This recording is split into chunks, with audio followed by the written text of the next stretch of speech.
الله وبركاته.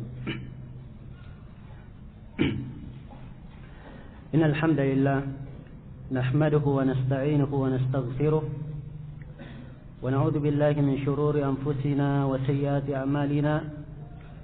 من يهده الله فلا مضل له ومن يضلل فلا هادي له. أشهد أن لا إله إلا الله وحده لا شريك له وأشهد أن محمدا عبده ورسوله. يا أيها الذين آمنوا اتقوا الله حق تقاته ولا تموتن إلا وأنتم مسلمون. يا أيها الناس اتقوا ربكم الذي خلقكم من نفس واحدة وخلق منها زوجها وبث منهما رجالا كثيرا ونساء واتقوا الله الذي تساءلون به والأرحام إن الله كان عليكم رقيبا. يا أيها الذين آمنوا اتقوا الله وقولوا قولا سديدا يصلح لكم أعمالكم ويغفر لكم ذنوبكم ومن يطع الله ورسوله فقد فاز فوزا عظيما. أما بعد، فإن أصدق الحديث كتاب الله وخير الهدي هدي محمد صلى الله عليه وعلى آله وسلم وشر الأمور محدثاتها فإن كل محدثة بدعة وكل بدعة ضلالة وكل ضلالة في النار. معاشر الإخوة والأخوات رحمني ورحمكم الله جميعا. Pada hari ini kita akan membahas tentang keyakinan-keyakinan atau prinsip-prinsip dasar di dalam syariat Islam yang diterangkan oleh Syekhul Islam Ahmad Ibn Abdul Halim Ibn Taymiyah Al-Harrani Thumma Dimashqi rahimahullahu ta'ala di dalam kitab beliau yang terkenal dengan nama Al-Aqidah Al-Wasithiyah.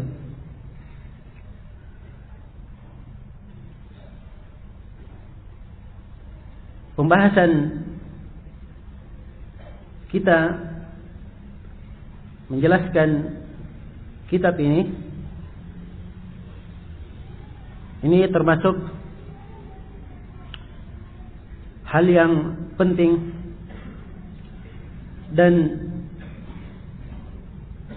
diketahui bersama bahwa Al-Aqidah Al-Wasithiyah ini termasuk buku Aqidah Salafiyah yang paling mudah untuk dipahami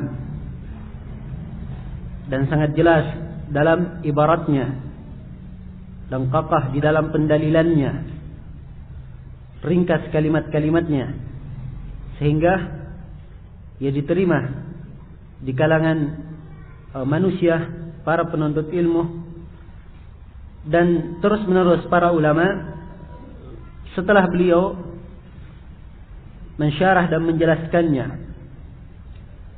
Dan ini adalah buku yang betul-betul sangat bermanfaat sekali. Di antara hal yang menunjukkan pentingnya buku ini, yang pertama, kandungan dalam akidah ini, dalam kitab ini adalah bersandar penuh di atas adillah dari Al-Quran dan Sunnah Rasulullah Sallallahu Alaihi Wasallam, dan juga bersandar di atas apa yang disepakati oleh para ulama as-salaf dan para a'immah as-salaf. Dan Syekhul Islam sendiri telah menjelaskan hal ini. Kata beliau, ketika beliau menjelaskan munadharah, diskusi atau perdebatan tentang akidah ini, ya, sebab setelah beliau menulis akidah ini, ramai di tengah keadaan manusia yang waktu itu diliputi dengan berbagai bid'ah dalam asma' sifat. Maka perkara beliau diangkat ke raja di Mesir sehingga beliau dipanggil untuk bermunabarah, berdiskusi, berdebat menghadapi seluruh ulama lainnya yang tidak setuju dengan beliau. Maka di antara yang beliau sebutkan, beliau rinci tentang akidah ini. Beliau katakan, ana taharraitu fi hadhihi al-aqidah ittiba'al kitab was sunnah. Saya di dalam menjelaskan akidah ini betul-betul menyaring dan memilih agar supaya senantiasa mengikuti Al-Quran dan Sunnah. Dan beliau juga katakan, wa kullu lafdhin dzakartuhu, setiap lafaz, setiap kata yang saya sebut di dalam akidah ini itu ada dalilnya dari, baik itu adalah sebuah ayat atau sebuah hadis atau kesepakatan di kalangan para ulama. Iya. Kemudian yang kedua, menunjukkan pentingnya akidah ini. Kandungan dalam akidah ini adalah buah dari apa yang beliau kuasai dan beliau baca dari ucapan-ucapan para ulama as-salaf dan telaah beliau yang betul-betul sempurna di dalam permasalahan dasar-dasar keyakinan dalam syariah. Beliau sendiri mensifatkan akidah ini, kata beliau, ma jama'tu illa aqidat as-salaf as-salih rahimahullahu ta'ala. Saya tidak mengumpulkan di dalam kitab ini kecuali akidah as-salaf rahimahumullahu ta'ala. Kemudian yang ketiga, menunjukkan pentingnya akidah ini, kitab ini, beliau di dalam menjelaskannya betul-betul menjelaskan dengan ibarat yang sangat detail dan terjaga dari kritikan. Sampai beliau berkata di perdebatan tersebut, saya memberikan waktu luang selama 3 tahun untuk seluruh yang menyelisihi saya pada apa yang disebutkan di akidah ini. Kalau ada satu huruf pun yang berada di dalam kitab ini menyelisihi apa yang dibawa oleh para a'immah di 3 generasi pertama yang telah dipuji oleh Nabi sallallahu alaihi wasallam, kalau ada yang menyelisihi, maka kata beliau saya akan rujuk darinya. Beliau betul-betul memilih kalimat yang detail sampai beliau tidak menyebutkan lafaz ta'wil di dalam akidah ini, padahal lafaz ini mengandung makna benar, mengandung makna salah. Beliau menggunakan kalimat at-tahrif dan beliau tidak memakai kalimat at-tashbih. Dan kalimat ini juga mengandung kemungkinan dan sebagainya mempunyai makna yang benar. Beliau memakai kalimat at-tamthil. Iya. At-tahrif dan at-tamthil keduanya dipakai di dalam Al-Quran dan Sunnah Rasulullah sallallahu alaihi wasallam. Betul-betul detail beliau di dalam menjelaskannya. Dan terus menerus para ulama dari zaman ke zaman seperti ini keadaannya. Satu kalimat saja di dalam babul i'tiqad yang mensifatkan suatu keyakinan dan tidak ada dasarnya dari Al-Quran dan Sunnah, maka hal tersebut dikritik terhadap orang yang mengucapkannya. Iya. Dan itu dari zaman ke zaman. Karena itu ada permasalahan dikritik terhadap sebagian para a'immah, seperti dikritik terhadap beberapa ulama yang menyebutkan istiwanya Allah di atas arsy, dikatakan minggeri mumasah, tanpa ada mumasah, tanpa bersentuhan. Ini kalimat tanpa bersentuhan tidak dalilnya dari Al-Quran dan Sunnah, walaupun lafaznya benar, namun dikritik. Kenapa disalahkan? Sebab menetapkan hal tersebut atau menafikan hal tersebut itu betul dalil dari Al-Quran dan Sunnah. Iya. Demikian pula sebagian para ulama seperti Abu Bakar al-Ismaili di dalam kitab beliau I'tiqad A'immatul Hadits dikritik karena beliau menafikan al-jihah wal ard dan seterusnya. Ya. Dia katakan Allah itu tidak disifatkan dengan sifat arahan atau sifat berarah atau bersudut atau yang semisal dengan itu. Dikritik oleh para ulama bahwa beliau menafikan ini butuh dalil dari Al-Quran dan Sunnah. Ya. Butuh dalil dari Al-Quran dan Sunnah, dan kaidah para a'immat salaf dalam hal ini, kalau ada lafaz yang tidak ditetapkan dan tidak pula dinafikan, maka asalnya tawakkuf, berdiam, tidak menafikan. Ya. Kalimat yang seperti ini dikritik terhadap beliau, yang menunjukkan detailnya para a'immah di dalam menjelaskan dan merinci akidah. Semuanya bersandar di atas tuntunan Al-Quran dan Sunnah. Dan beliau di dalam akidah beliau ini, dalam akidah wasitiyah ini, betul-betul menggunakan ibarat yang sangat indah, ringkas dan mengandung makna yang sangat mendalam. Dan kita akan membuktikan hal ini ketika kita akan jelaskan dan mensyarah kitab ini biidznillah. Iya. Kemudian keutamaan yang keempat dari kitab ini walaupun hajmnya, ukurannya kecil, hanya berapa saja kalau dalam bahasa Arab, tapi hampir mencakup kebanyakan masalah-masalah i'tiqad, dasar-dasar dan prinsip akidah Islam. Karena itu para ulama dari zaman ke zaman memperhatikan akidah ini, mengajarkannya, dan dianjurkan kepada para penuntut ilmu untuk menghafalkannya.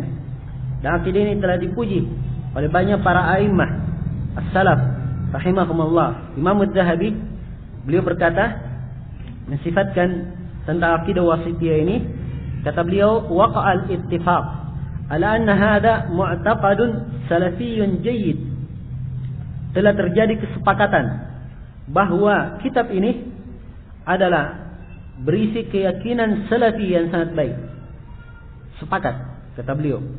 Dan Ibnu Rajab berkata, waqa'al ittifaqu ala anna hadhihi aqidatun sunniyatun salafiyah. Kata Ibnu Rajab, telah terjadi kesepakatan bahwa akidah yang beliau sebutkan ini adalah akidah sunniyah salafiyah. Dan ini terbukti, nukilan ittifaq di sini bukan sembarangan, menukil kesepakatan. Syekhul Islam Ibnu Taimiyah ketika dihujat di perdebatan tersebut, beliau betul-betul membungkam seluruh lawan-lawannya. Tidak ada satu kalimat pun yang keluar dari lawannya menentang akidah tersebut, kecuali beliau bungkam dengan adillah dari Al-Quran dan Sunnah Rasulullah Sallallahu Alaihi Wasallam. Nah, dan Syekh Abdurrahman bin Nasir As-Sa'di beliau berkata, saya mengumpulkan akidah ini. Ya, kata beliau, di dalam kitab akidah ini telah dikumpulkan, walaupun ringkas, ya, namun kitab ini telah mengumpulkan seluruh apa yang wajib diyakini dalam dasar-dasar akidah yang benar, dalam dasar-dasar keimanan. Baik, ini masalah pertama sebagai pendahuluan berkaitan dengan pentingnya kitab ini. Masalah yang kedua, sebab dikarangnya kitab ini dan kenapa dinamakan Al-Wasitiyah. Kenapa dinamakan Al-Wasitiyah? Adapun sebab dikarangnya kitab ini dan dinamakannya sebagai Al-Wasitiyah diterangkan sendiri oleh Syekhul Islam Ibnu Taimiyah rahimahullahu taala di dalam munadharah tersebut. Jadi ketika beliau dikumpulkan ya untuk berdebat, maka beliau berkata atau beliau diminta supaya menulis apa yang beliau yakini. Maka beliau mengimla dari hafalannya. Beliau menulis dari hafalannya dan orang menulis. Kemudian kata Syekhul Islam Ibnu Taimiyah, mungkin kalian tidak percaya kepadaku dan mungkin kalian berkata bahwa saya menyembunyikan sesuatu yang tidak ada di dalam hatiku, ya, atau bertentangan dengan apa yang dalam hatiku. Maka saya akan membawakan kepada kalian satu akidah yang saya sudah tulis semenjak 7 tahun yang lalu, sebelum datangnya pasukan Tatar ke sini. Ya. Maka Ibnu Taimiyah pun mengirim orang supaya mengambil kertas-kertas yang beliau tulis di rumah beliau. Ya. Maka dihadirkanlah akidah wasitiyah. Disebut ya, dihadirkan al-aqidah al-wasitiyah. Ini penetapan penamaannya. Maka Ibnu Taimiyah menjelaskan, kata beliau, adapun sebab ditulisnya akidah ini datang kepada saya seorang dari negeri Wasit. Seorang dari negeri Wasit. Wasit ini nama negeri, letaknya sekarang berada di selatan kota Irak. Iya. Lebih detailnya, ia berada di antara kota Kufah dan kota Basrah. Wasit artinya pertengahan. Dikatakan dia wasit karena berada di pertengahan antara kota Kufah dan kota Basrah. Itu wasit. Jadi kata beliau, datang kepadaku seorang dari negeri Wasit.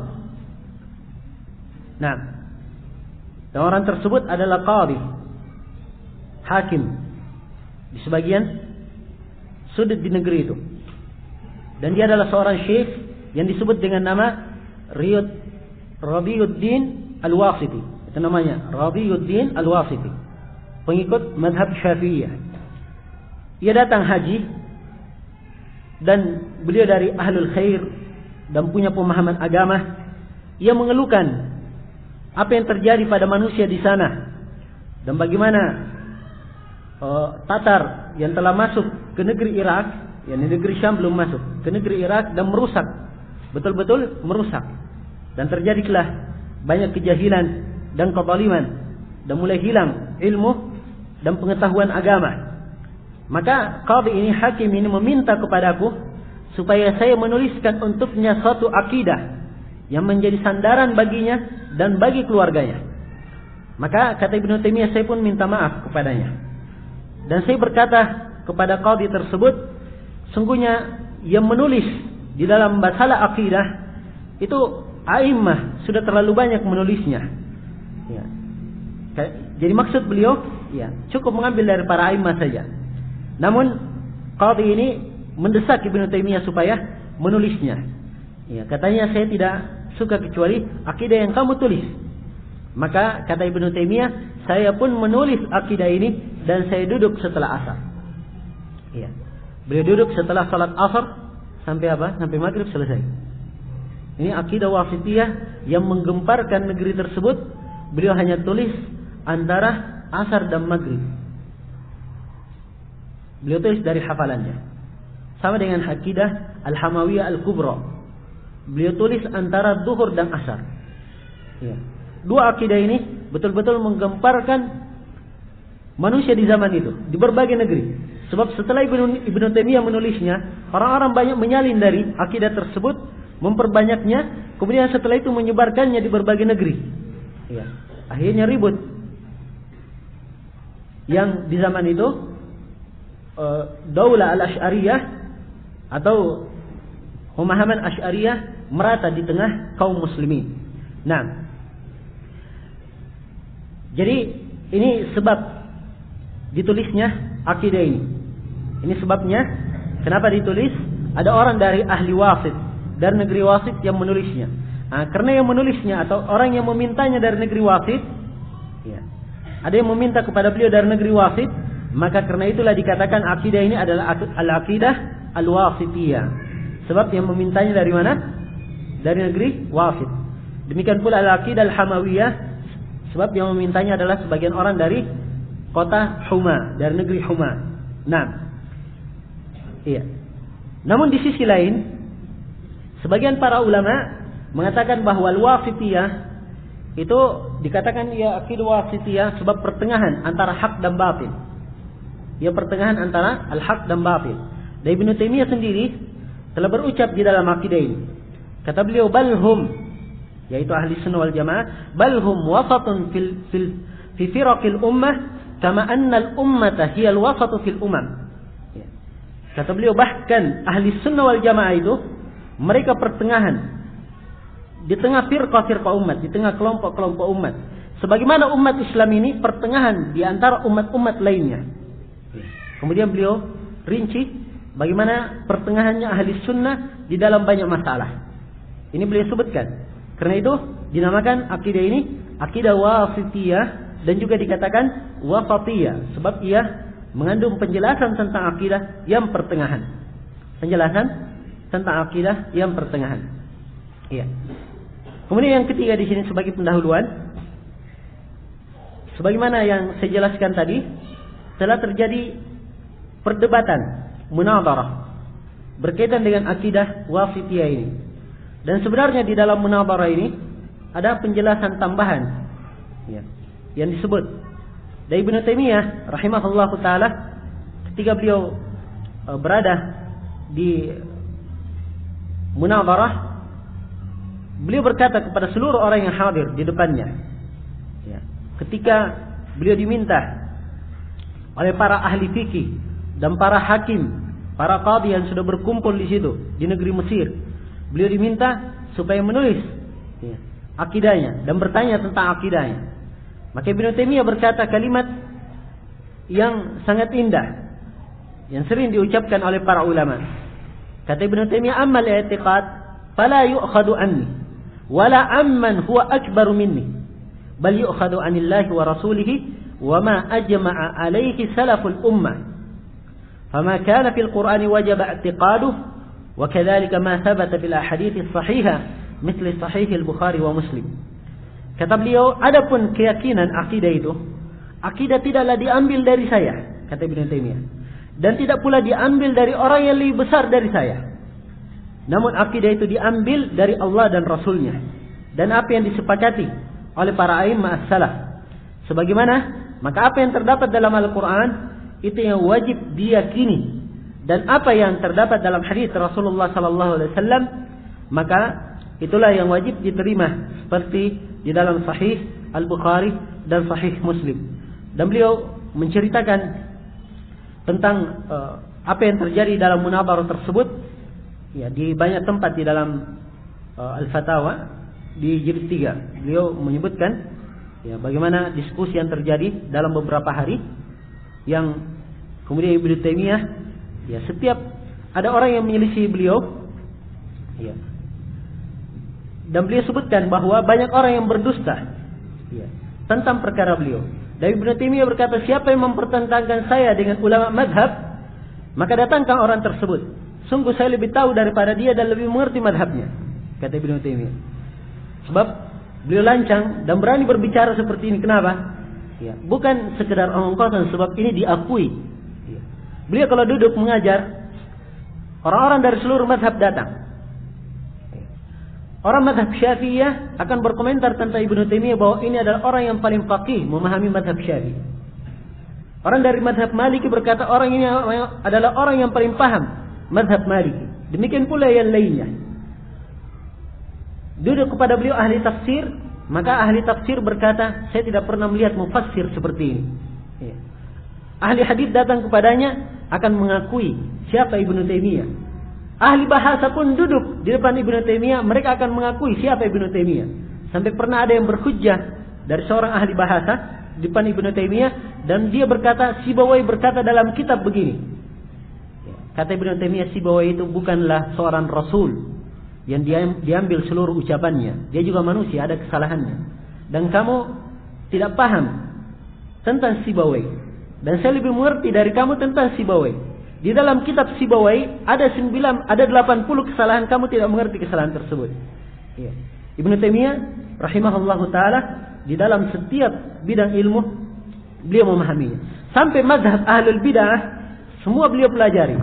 Beliau pelajari ilmu filsafat, beliau pelajari ilmu sufi, beliau pelajari mazhab Asy'ariyah, mazhab Mu'attilah, semuanya beliau baca.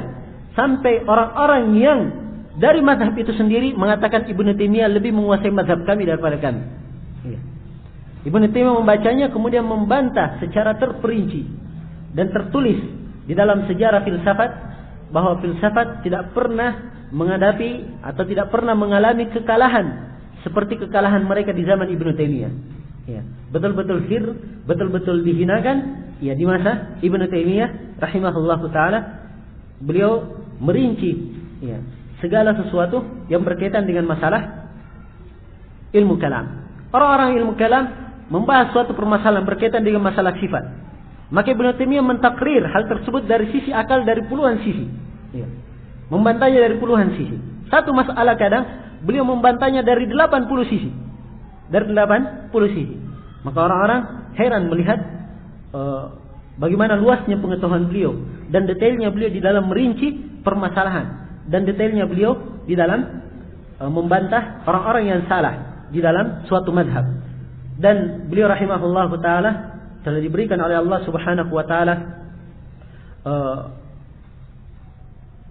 kecerdasan yang luar biasa dan diberikan hafalan yang sangat kuat, ya.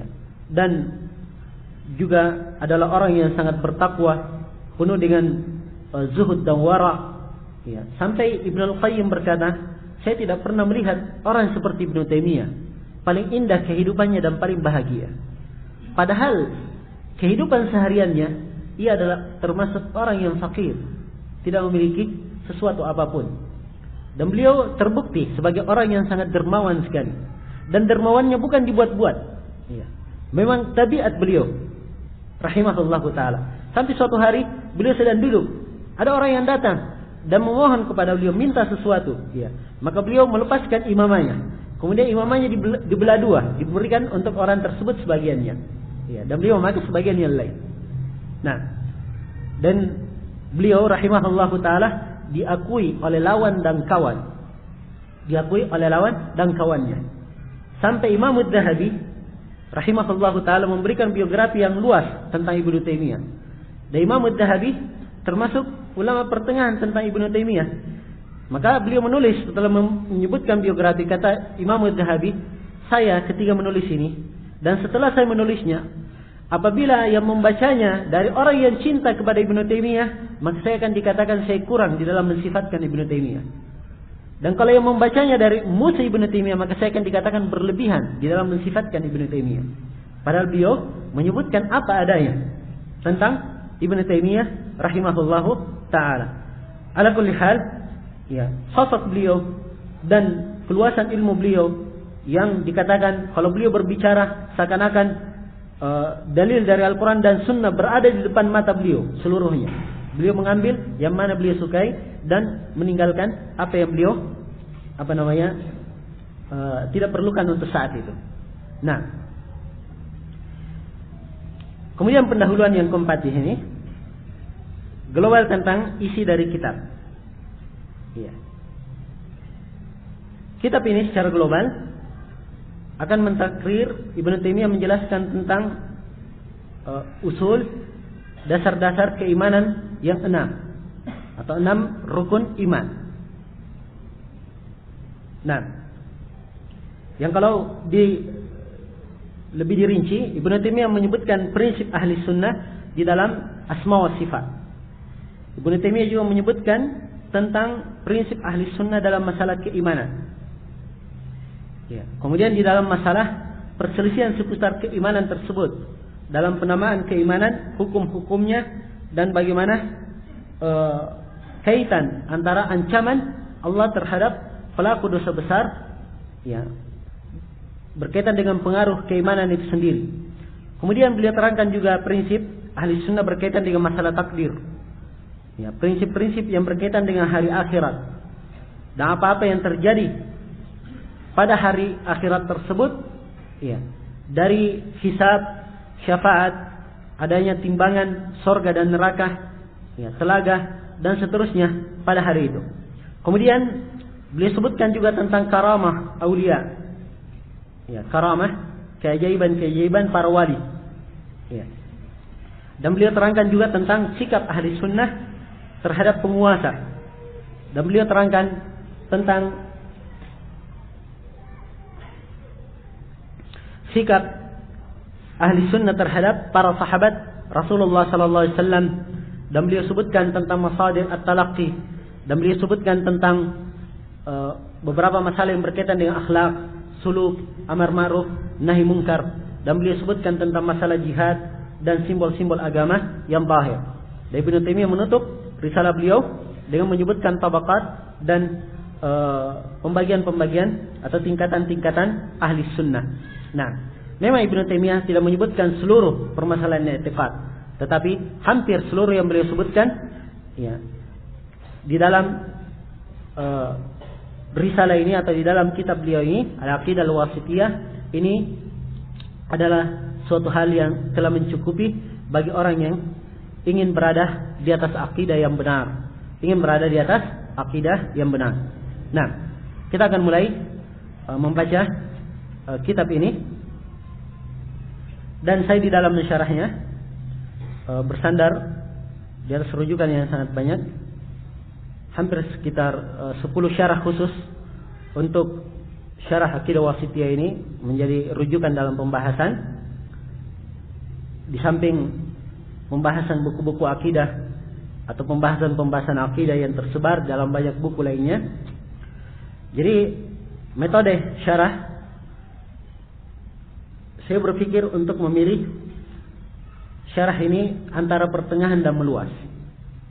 Iya.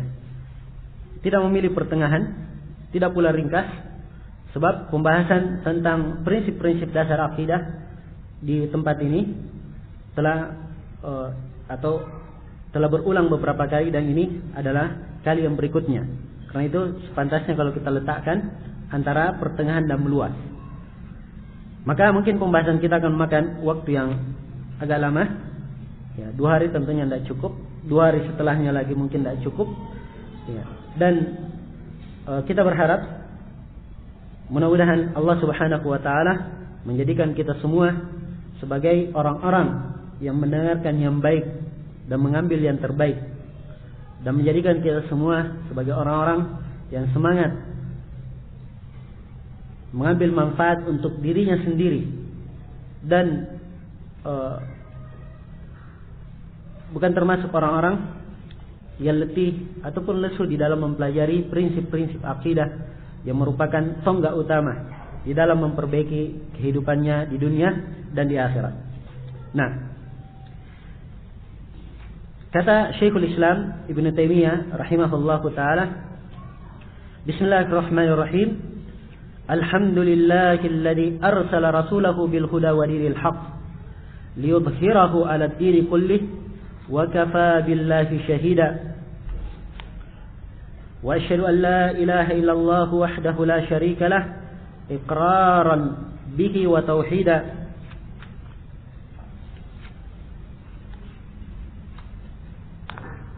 وأشهد أن محمدا عبده ورسوله صلى الله عليه وعلى آله وصحبه وسلم تسليما مزيدا. أما بعد, kata beliau, Bismillahirrahmanirrahim, Alhamdulillahilladzi arsala rasulahu bil huda wa dinil haqq. Segala puji hanya untuk Allah yang mengutus rasulnya dengan petunjuk dan agama yang hak, liyudhhirahu 'ala ad-dini kullihi, untuk menampakkannya di atas seluruh agama, wa kafa billahi syahida, dan cukuplah Allah sebagai yang memberi persaksian. Wa asyhadu an la ilaha illallah wahdahu la syarika lah iqraran bihi wa tauhida, dan saya bersaksi bahwa tidak ada yang berhak disembah selain Allah semata, tidak ada syirikat baginya. Iqraran bihi, saya mengakui hal tersebut, wa tauhida, dan mentauhidkannya. Wa asyhadu anna Muhammadan abduhu wa rasuluh, dan saya bersaksi bahwa Nabi Muhammad adalah hamba dan rasulnya, sallallahu alaihi wa ala alihi wa sahbihi wa sallama tasliman mazida. Mudah-mudahan selawat Allah senantiasa tercurah untuk beliau dan juga untuk para pengikutnya, para sahabatnya. Demikian pula salam, mudah-mudahan senantiasa dilimpahkan kepada beliau, salam yang terus-menerus bertambah. Iya. Di awal risalah beliau memulai dengan Bismillahirrahmanirrahim.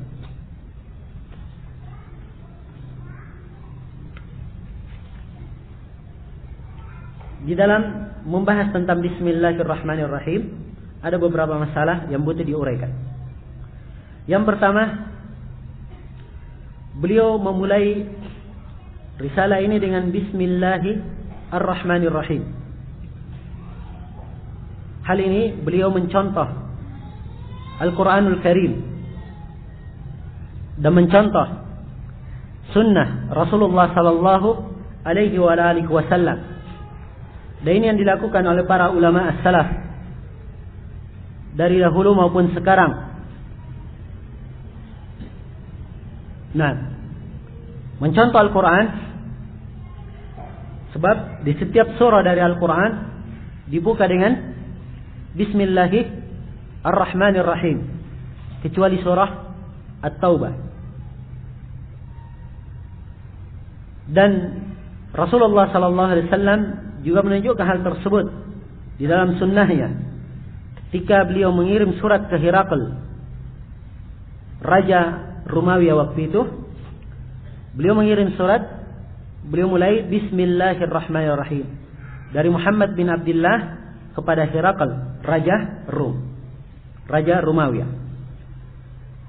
Beliau mulai dengan Bismillah. Juga di dalam As-Sahihain dari hadits Ali bin Abi Thalib, Rasulullah sallallahu alaihi wasallam ketika memerintah Ali bin Abi Thalib supaya menulis perjanjian Hudaybiyah, awal kali beliau perintah supaya menulis Bismillahirrahmanirrahim. Iya. Maka ini menunjukkan bahwa memulai dengan basmalah ini adalah perkara yang disunnahkan di dalam penulisan, di dalam karangan, ya, di dalam menyusun suatu karya ilmiah dan seterusnya. Masalah yang kedua yang berkaitan dengan basmalah, para ulama berselisih pendapat tentang basmalah ini. Apakah basmalah ini apakah ia adalah surah pembuka Al-Quran, atau dia adalah ayat tersendiri, ayat tersendiri yang diturunkan untuk memisahkan antara surah-surah. Nah, jadi ada dua pendapat. Ada yang mengatakan Bismillah adalah ayat di setiap surah membuka Al-Quran. Jadi kalau di surah Al-Fatihah Bismillah ayat, di surah Al-Baqarah Bismillahirrahmanirrahim juga ayat. Demikian seterusnya. Nah, pendapat yang kedua mengatakan bahwa dia adalah ayat tersendiri, hanya dipakai untuk memisah antara surah per surah. Jadi misalnya surah Al-Fatihah dimulai dengan basmalah, bukan dari basmalah, tapi dimulai dengan basmalah untuk membuka. Al-Baqarah ada basmalah, ya, bukan artinya basmalah ayat, tetapi dia adalah pemisah antara surah Al-Fatihah dan surah Al-Baqarah. Ini dua pendapat di kalangan para ulama. Dan yang kuat adalah pendapat yang kedua, bahwa basmalah tidak termasuk dari ayat pada setiap surah.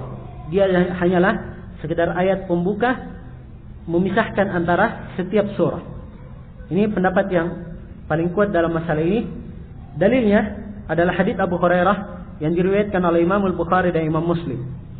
Ketika disebut dalam hadits qudsi surah Al-Fatihah, maka Allah berfirman, apabila hamba membaca Alhamdulillahirabbil alamin, ya, maka Allah berfirman, hambaku telah memujiku. Kalau hamba membaca Ar-Rahmanir-Rahim, Allah berfirman, hambaku telah menyanjungku.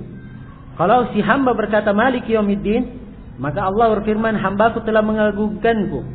Ya, kalau si hamba berkata Iyyaka na'budu wa iyyaka nasta'in, maka Allah berfirman, ini antara saya dan antara hambaku.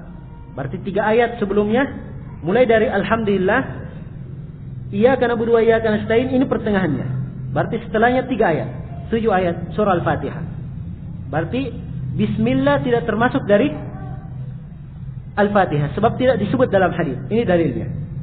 Muncul pertanyaan, kalau begitu, ya, mana ayat yang ke-7 dalam surah Al-Fatihah? Kan Al-Fatihah 7 ayat.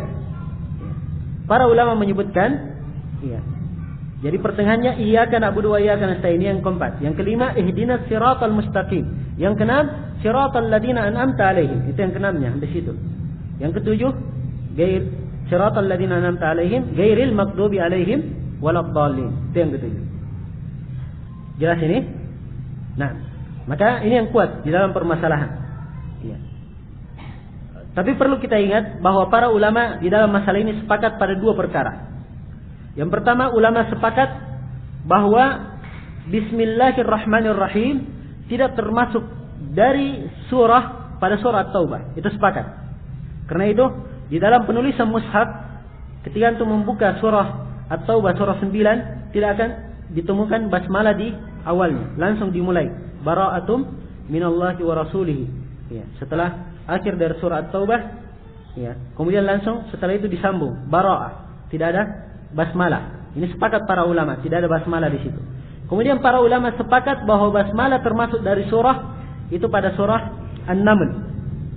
Pada surah An-Naml disepakati. Di situ ada ayat ketika Nabi Sulaiman mengirim surat ke raja atau ke ratu Saba, ya, disebutkan suratnya wa innahu bismillahirrahmanirrahim. Ya, maka bismillah di situ adalah satu surah. Ini masalah yang kedua. Masalah yang ketiga berkaitan dengan basmalah. Dikatakan di sini bismillahirrahmanirrahim. Ya. Ini adalah jumlah ismiyah. Dan sebagian para ulama mengatakan dia adalah jumlah fi'liyah. Sebab jumlah kata di dalam bahasa Arab terbagi dua. Ada yang dari isim dan ada yang dari fi'il. Iya. Isim adalah kata benda. Fi'il adalah kata kerja. Maka sebagian para ulama mengatakan bismillahirrahmanirrahim itu masuk ke dalam jumlah ismiyah. Dan ada yang mengatakan masuk kepada jumlah fi'liyah. Masuk kepada jumlah fi'liyah. Namun Syekhul Islam Ibnu Taimiyah sendiri ketika menjelaskan tentang basmalah di dalam beberapa tempat di buku beliau, ya, beliau sebutkan bahwa manusia di dalam hal ini ada dua mazhab, ada dua pendapat. Ya. Dan yang paling pantasnya di sini itu tergantung konteksnya, konteks penggunaan basmalah. Ya. Dan ini mempengaruhi konteks penggunaan, mempengaruhi dari sisi makna. Ya, diperhatikan. Jadi kalau dia sebagai sebab di dalam Al-Quran beliau terangkan itu juga dibagi dua konteks. Seperti dalam ayat disebutkan Iqra bismi rabbikal ladzi khalaq. Bacalah dengan nama Rabbmu, bismi rabbika. Maka di sini berkaitan dengan jumlah fi'liyah. Di ayat yang lain bismillahi majreha wa mursaha. Ini berkaitan dengan jumlah ismiyah. Berarti dalam dua ayat dua-duanya terkandung hal tersebut. Nah, maka orang yang membaca sesuai dengan munasabahnya, apa dia baca? Ya. Kalau dia katakan bismillahirrahmanirrahim dengan nama Allah, saya memulai. Ya, berarti ini jumlah fi'liyah menunjukkan kata kerja. Tapi kalau dia katakan permulaan saya adalah dengan bismillah, ini adalah jumlah ismiyah. Ini adalah jumlah ismiyah. Dan seharusnya takdirnya muta'alliqnya itu diakhirkan. Jar majrur diakhirkan untuk menunjukkan ikhtisas, kekhususan. Ya, menunjukkan kekhususan. Sebagaimana dalam surah Al-Fatihah ketika disebut iyyaka na'budu wa iyyaka nasta'in. Iyyaka, ka di sini iyyaka asalnya di belakang, na'buduka, kepadamu lah kami menyembah, atau kepadamu atau kami menyembah kepadamu, itu asal artinya.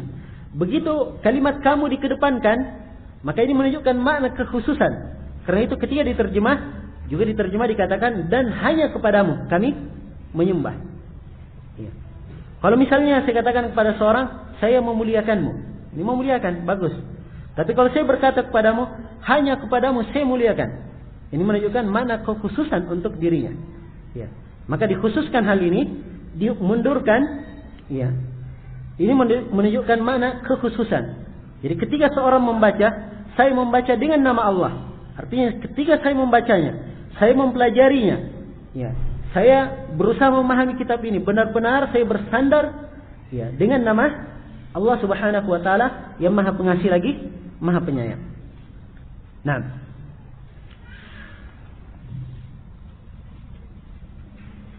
iya. Kemudian masalah yang keempat berkaitan dengan basmalah, disebutkan bismillah.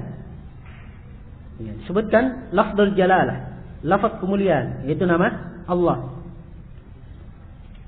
Allah adalah nama yang mustaq dari sisi dasar bahasa.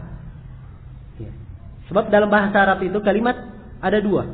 Ada kalimat jamid, ada kalimat yang baku, dan ada kalimat yang mustaq, bisa berpecah, ya, ke kata yang lainnya. Nah, bisa dipecah darinya kata yang lain. Ini mushtaq. Dan Allah di sini asalnya adalah mushtaq. Asalnya adalah mushtaq. Iya. Ini ditunjukkan dari timbangannya. Sebab alaha ya'lahu itu dari abadah ya'budu atau abadah ya'badu. Itu timbangannya. Jadi alaha ya'lahu uluhiyatan atau ilahatan, abada ya'budu ibadatan atau ubudiyatan. Timbangannya sama. Iya. Alaha artinya penyembahan. Iya. Dan lafzul jalalah ini, nama Allah Subhanahu wa taala ini disebutkan oleh sebagian para ulama bahwa dia adalah al-ismul a'zam, nama yang paling besar. Sebagian para ulama mengatakan bahwa lafzul jalalah, nama Al-Qur'an atau nama Allah disebutkan dalam Al-Qur'an itu sebanyak 2360 tempat atau di sebanyak 2360 kali. Ya, di berbagai tempat.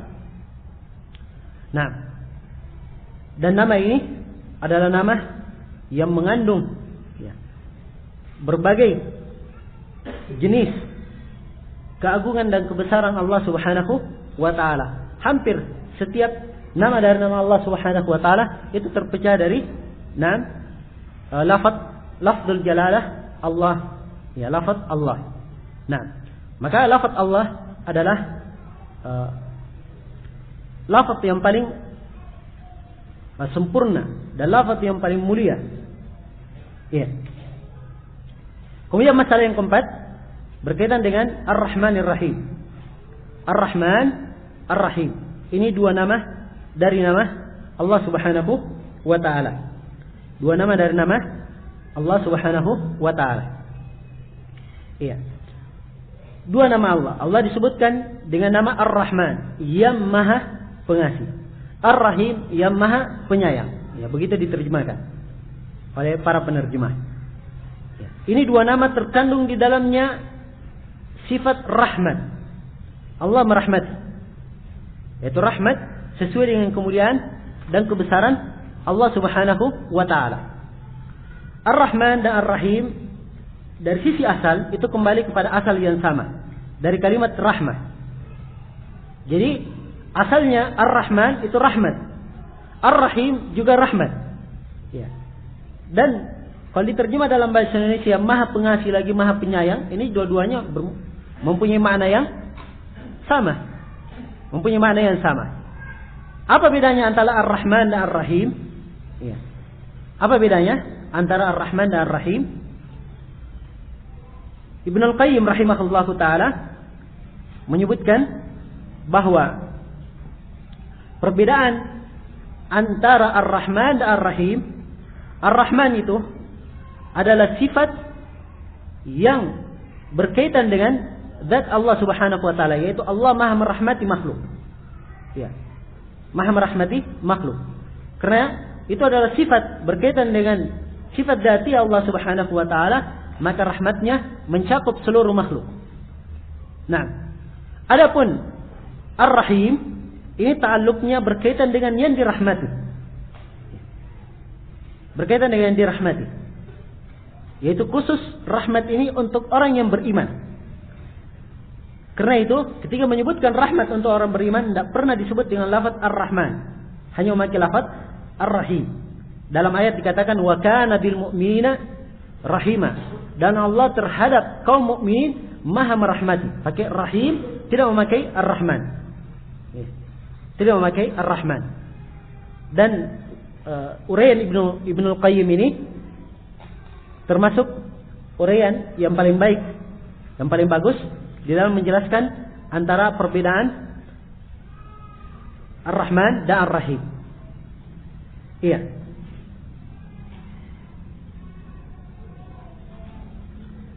Baik, itu beberapa masalah yang berkaitan dengan masalah Bismillahirrahmanirrahim.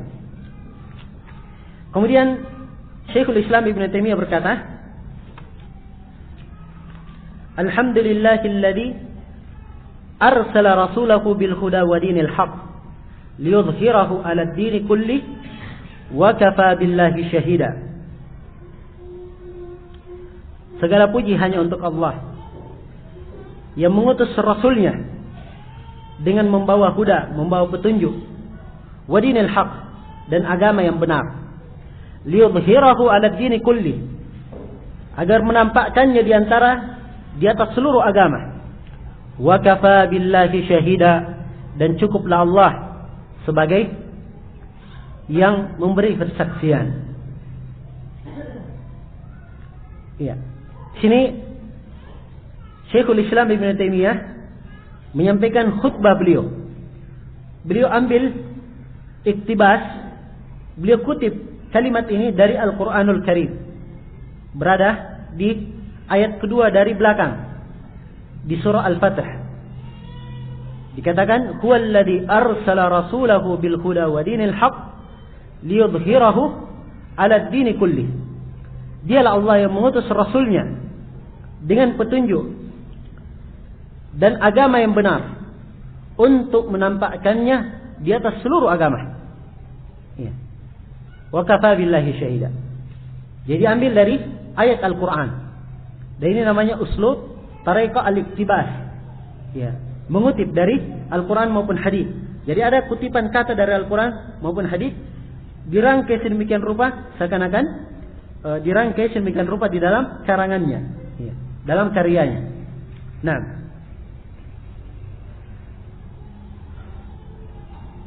untuk menjelaskan tentang kalimat beliau ini, kita akan menguraikan beberapa masalah. Masalah yang pertama berkaitan dengan alhamdulillah. Kalimat alhamdulillah.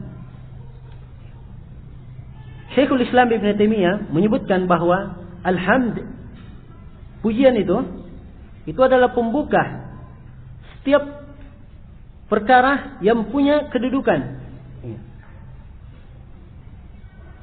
untuk bermunajat kepada Ar-Rabb. Nah,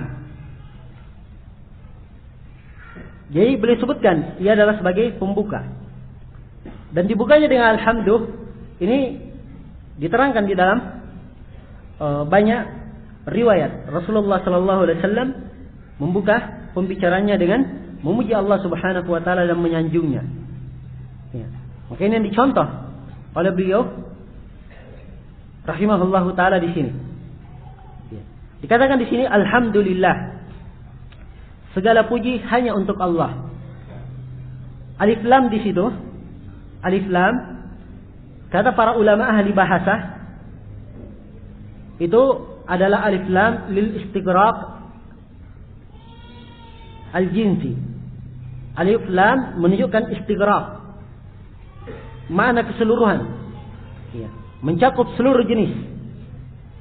Jadi kalau diartikan alhamdulillah, itu diartikan segala puji pengertiannya. Ya. Sebab alif lamnya di sini mencakup seluruh jenis. Walaupun kalimat yang ditunggal, kata yang disebut adalah kata tunggal. Alhamdulillah dalam bahasa Arab itu kata tunggal.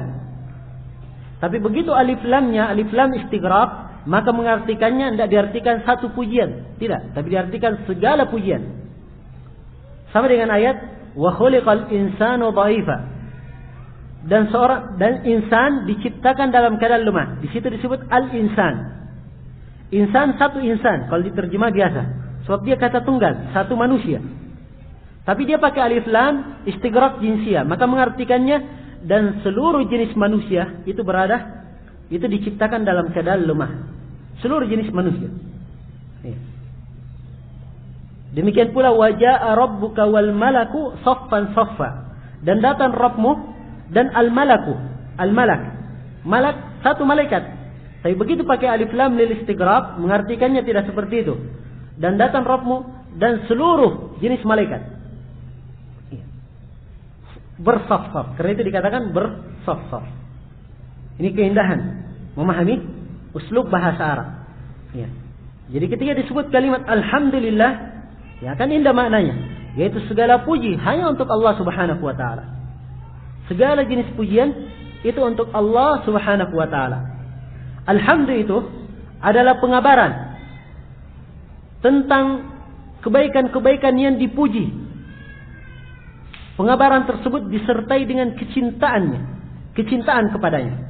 Jadi memujinya, mengabarkan tentang kebaikannya dengan penuh rasa kecintaan. Itulah alhamd. Itulah memuji. Ya. Jika seorang hamba membaca surah Al-Fatihah, Alhamdulillahirabbil alamin. Kalau dia paham makna alhamd, itu maknanya. Dia memuji Allah dengan segala jenis pujian yang sifatnya atau pujian tersebut disertai dengan rasa cinta, pengagungan kepada Allah Subhanahu wa taala. Ya. Pujian kepada Allah Subhanahu wa taala itu banyak jenisnya. Mungkin jenis-jenis pujian kepada Allah bisa diringkas dalam 5 perkara. Yang pertama adalah pujian kepada Allah Subhanahu wa taala, memuji Allah dengan bersendirinya Allah dalam rububiyahnya. Allah Maha sendiri dalam rububiyah, dalam perbuatannya. Ya. Tidak ada yang bersyirikat di dalamnya, dalam rububiyah tersebut. Kemudian yang kedua adalah pujian Allah atau pujian kepada Allah di dalam uluhiyahnya. Ya, memuji Allah bahwa dialah Allah satu-satunya yang berhak disembah. Kemudian pujian yang ketiga, alhamd, adalah mengagungkan ya, Allah Subhanahu wa taala ya, dengan atau dalam seluruh nama-nama dan sifat yang Allah Subhanahu wa taala miliki. Kemudian yang keempat adalah memuji Allah, mengagungkannya terhadap syariat dan perintahnya. Syariat, perintah dan agamanya. Ya. Mengagungkan Allah terhadap syariat, perintah dan agamanya. Kemudian yang kelima dari pujian alhamd kepada Allah adalah memuji Allah Subhanahu wa taala terhadap seluruh ketentuan dan takdirnya. Dan apa yang Allah Subhanahu wa taala perjalankan ya di alam ada ini. Nah, ini seluruhnya adalah pujian kepada Allah Subhanahu wa taala. Dan pujian kepada Allah Subhanahu wa taala ini adalah memuji Allah Subhanahu wa taala dengan seluruh perbuatannya yang maha baik. Dan bentuk pujiannya di sini adalah pujian yang terpilih, bukan sembarang pujian. Sebab alhamd itu mengandung makna memuji dengan sifat yang terpilih. Ya, kalau seorang misalnya pemberani, itu sifat tabiat ada pada dia. Ya, kalau disebut kamu pemberani, itu bukan hamdun namanya dalam bahasa Arab. Itu namanya memuji, madah. Ya. Tapi kalau hamdun dalam bahasa Arab, itu memuji dengan memiliki sifat yang terpilih untuk dia. Kalimat yang terpilih di dalam memujinya. Itu alhamd.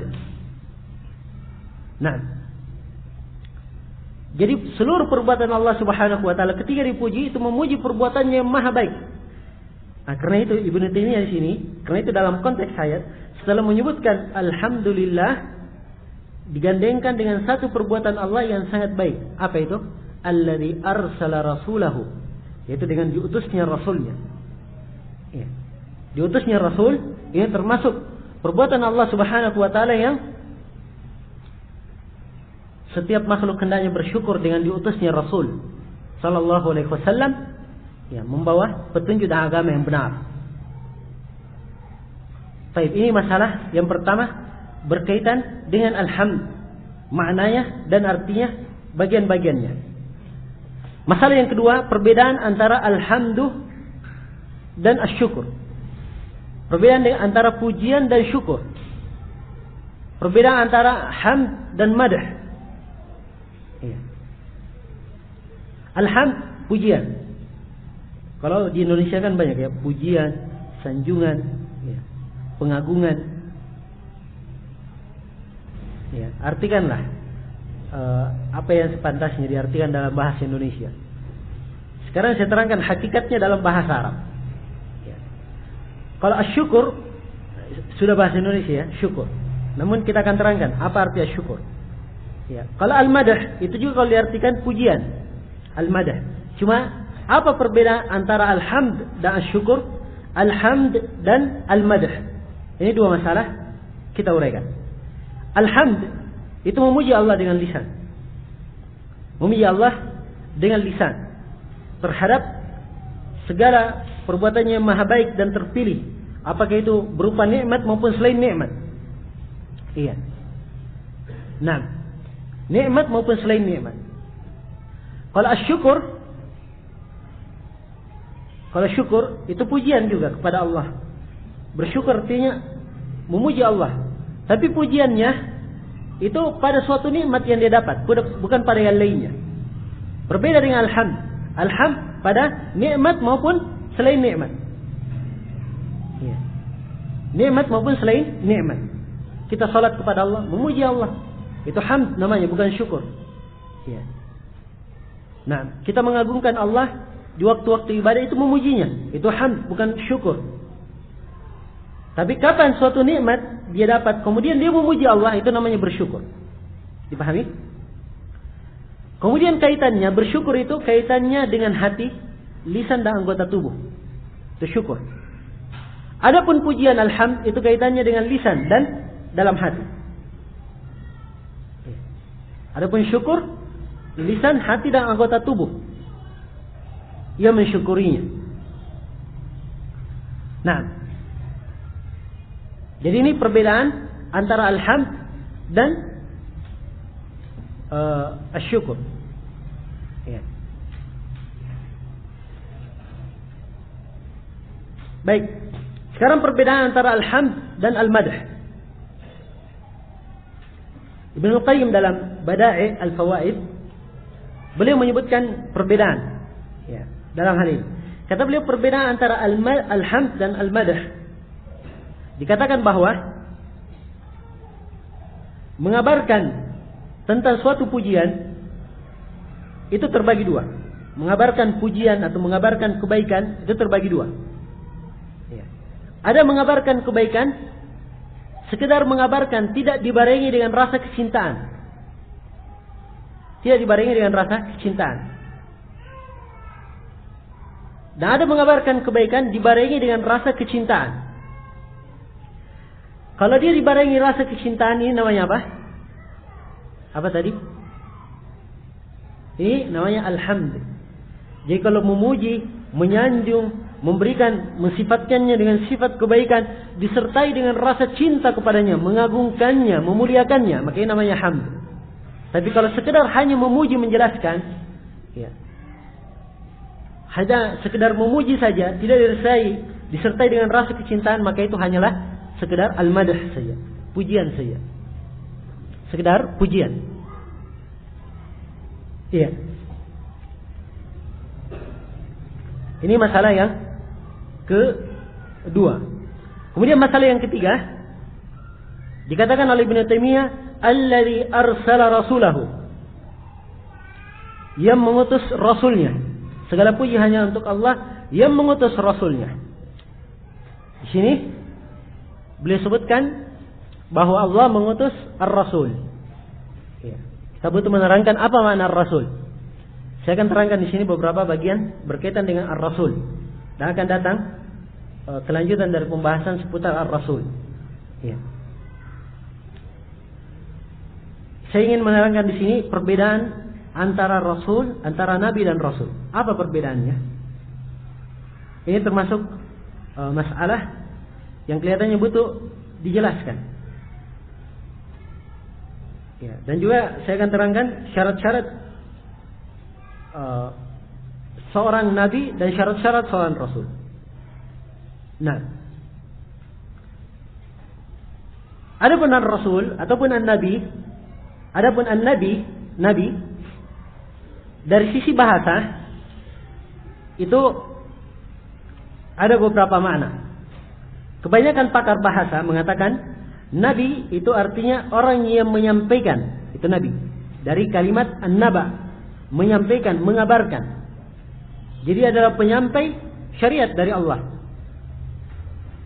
Ini yang dipegang oleh kebanyakan ahli bahasa. Yang kedua, ada yang mengatakan bahwa nabi itu artinya dari yang tinggi. Bermakna yang tinggi, dari an-nabu, yang tinggi.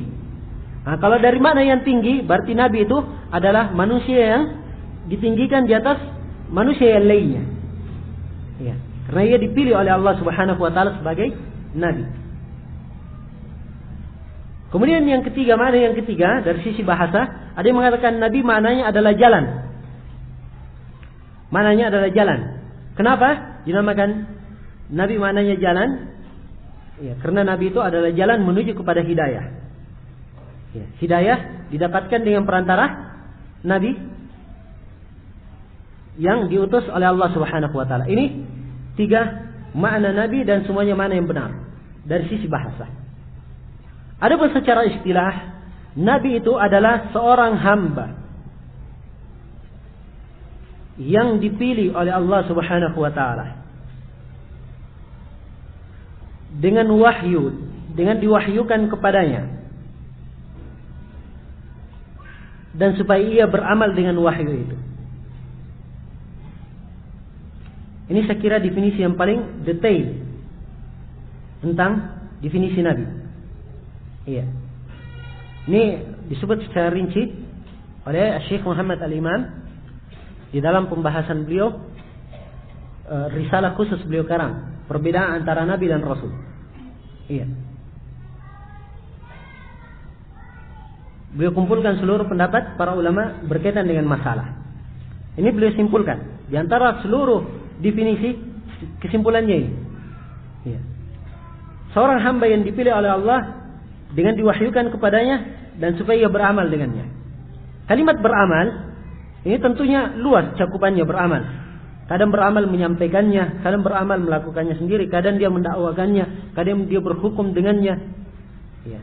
Dan beramal dengannya yang diwahyukan kepadanya, kadang dia diberi syariat baru dan kadang diberikan syariat, dia melanjutkan syariat nabi sebelumnya. Ya, tergantung ya jenis atau tergantung pendapat ulama yang kita akan rinci nanti di perbedaan antara nabi dan rasul. Ya, tapi kesimpulan umumnya ini, siapa saja yang memberi definisi tentang nabi dan rasul tidak keluar dari definisi ini. Adapun rasul secara bahasa ya, itu dari kalimat al-irsal yang bermakna mengarahkan. Ya. Dikatakan rasul sebab ia mengarahkan manusia, adalah pengarah dari Allah. Ya. Dari mengatakan ar-rasul itu artinya orang yang mempunyai risalah. Dari sisi bahasa, dur risalah. Ya. Dia diutus dengan suatu misi. Kemudian yang ketiga dia mengatakan bahwa ar-rasul dari sisi bahasa maknanya adalah yang senantiasa mengikuti ya, berita-berita dari Allah Subhanahu wa taala yang dikirim atau diturunkan kepadanya. Nah, ini definisi secara bahasa yang kesimpulannya bahwa rasul itu adalah dari sisi bahasa seorang yang diutus dari sisi Allah dengan membawa satu risalah kepada manusia. Nah, adapun secara istilah, rasul adalah seorang hamba yang dipilih oleh Allah dengan diwahyukan kepadanya dan ia diutus kepada kaum yang kafir, kepada kaum yang kafir. Nah, ini definisi ar-rasul.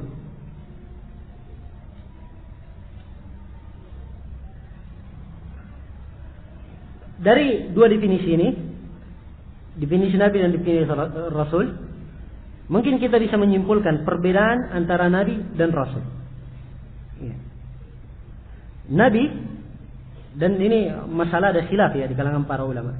Ya, cuman ini insyaallah taala yang terdekatnya, yang terkuatnya. Walaupun setiap definisi ada kritikan, namun yang terkuatnya adalah apa yang kita akan sebutkan.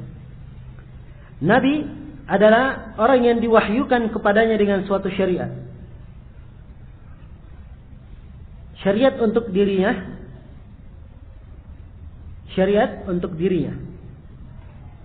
Dan penyampaiannya itu ditujukan kepada kaum yang muwafiq, sudah sepaham dengannya, di atas tauhid. Ini Nabi. Ini keadaan para Nabi Bani Israel.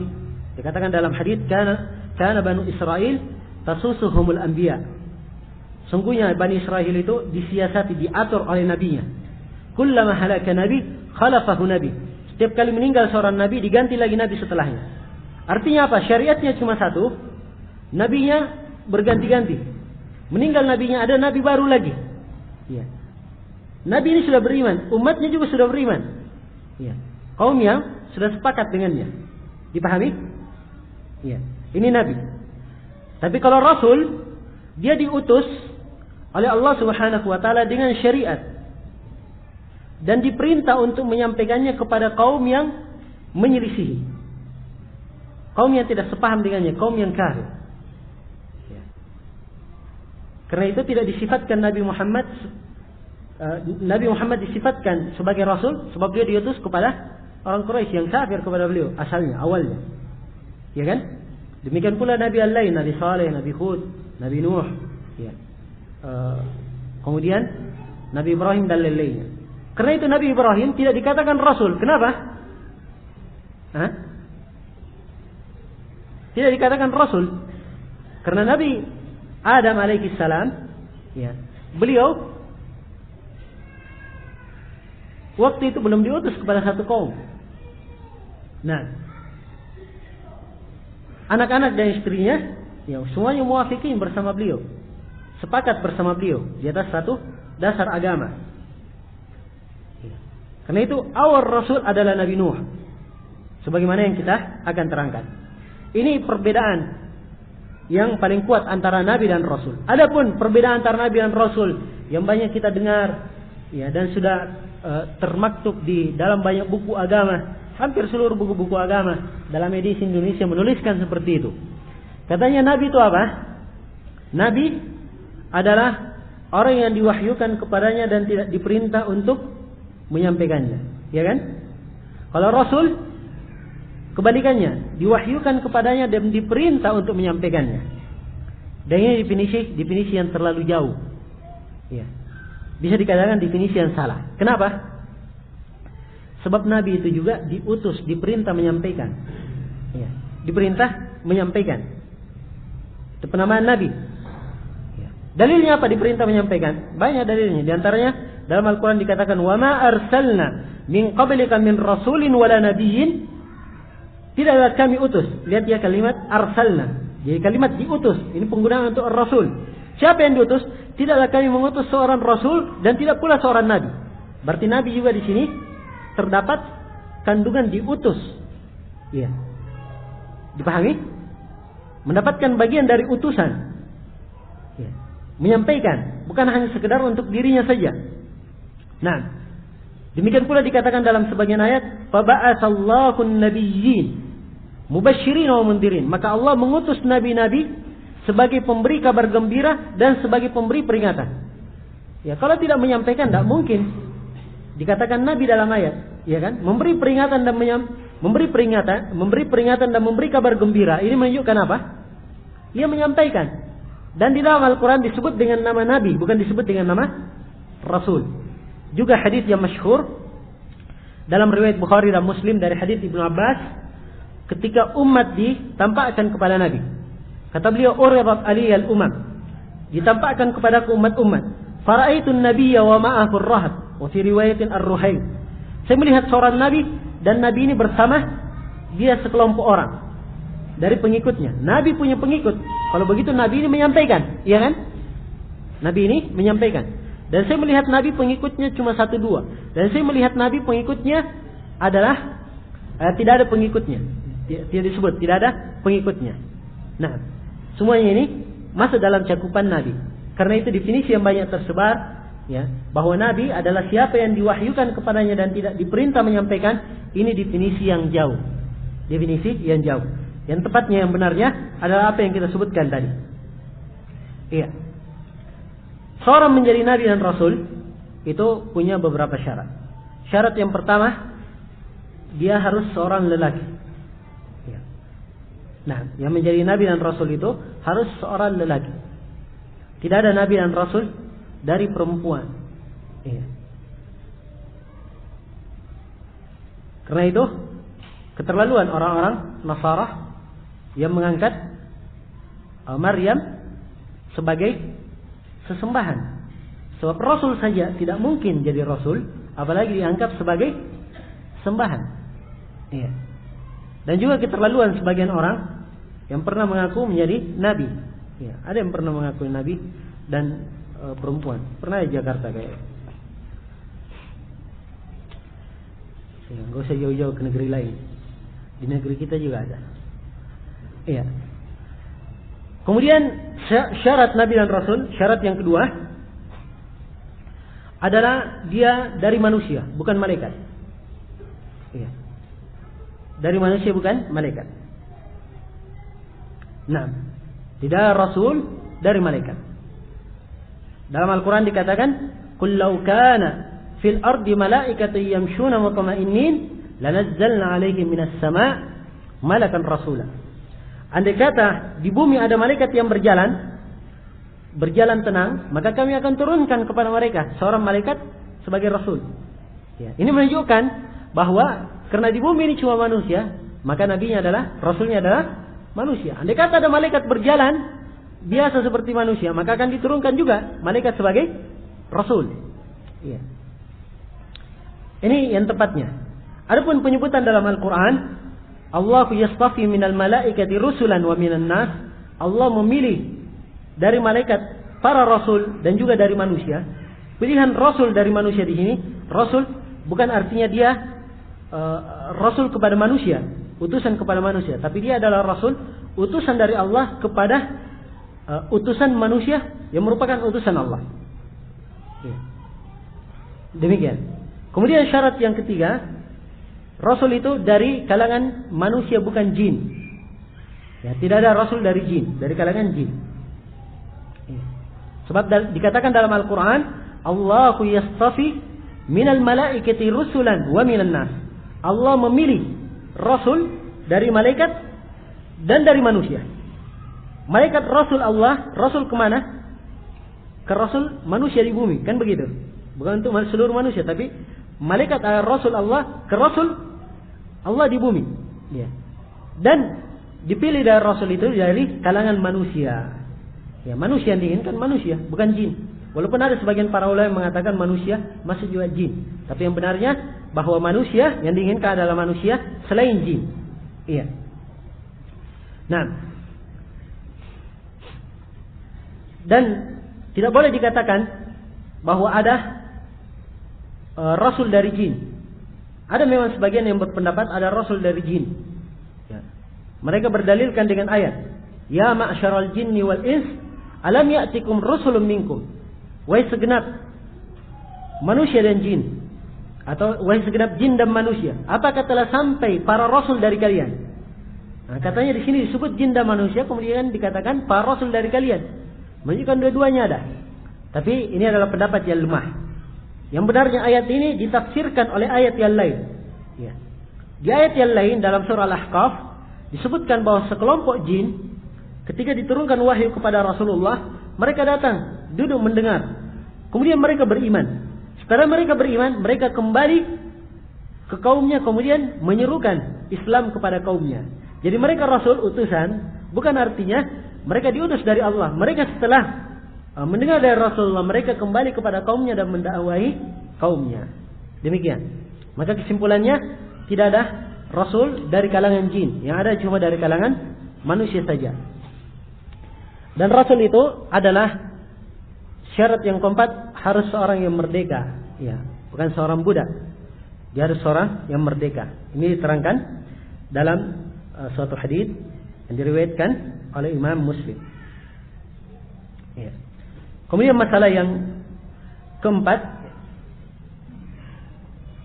dikatakan oleh Syekhul Islam Ibn Taimiyah di sini, alladzi arsala rasulahu bil huda wa dinil haq.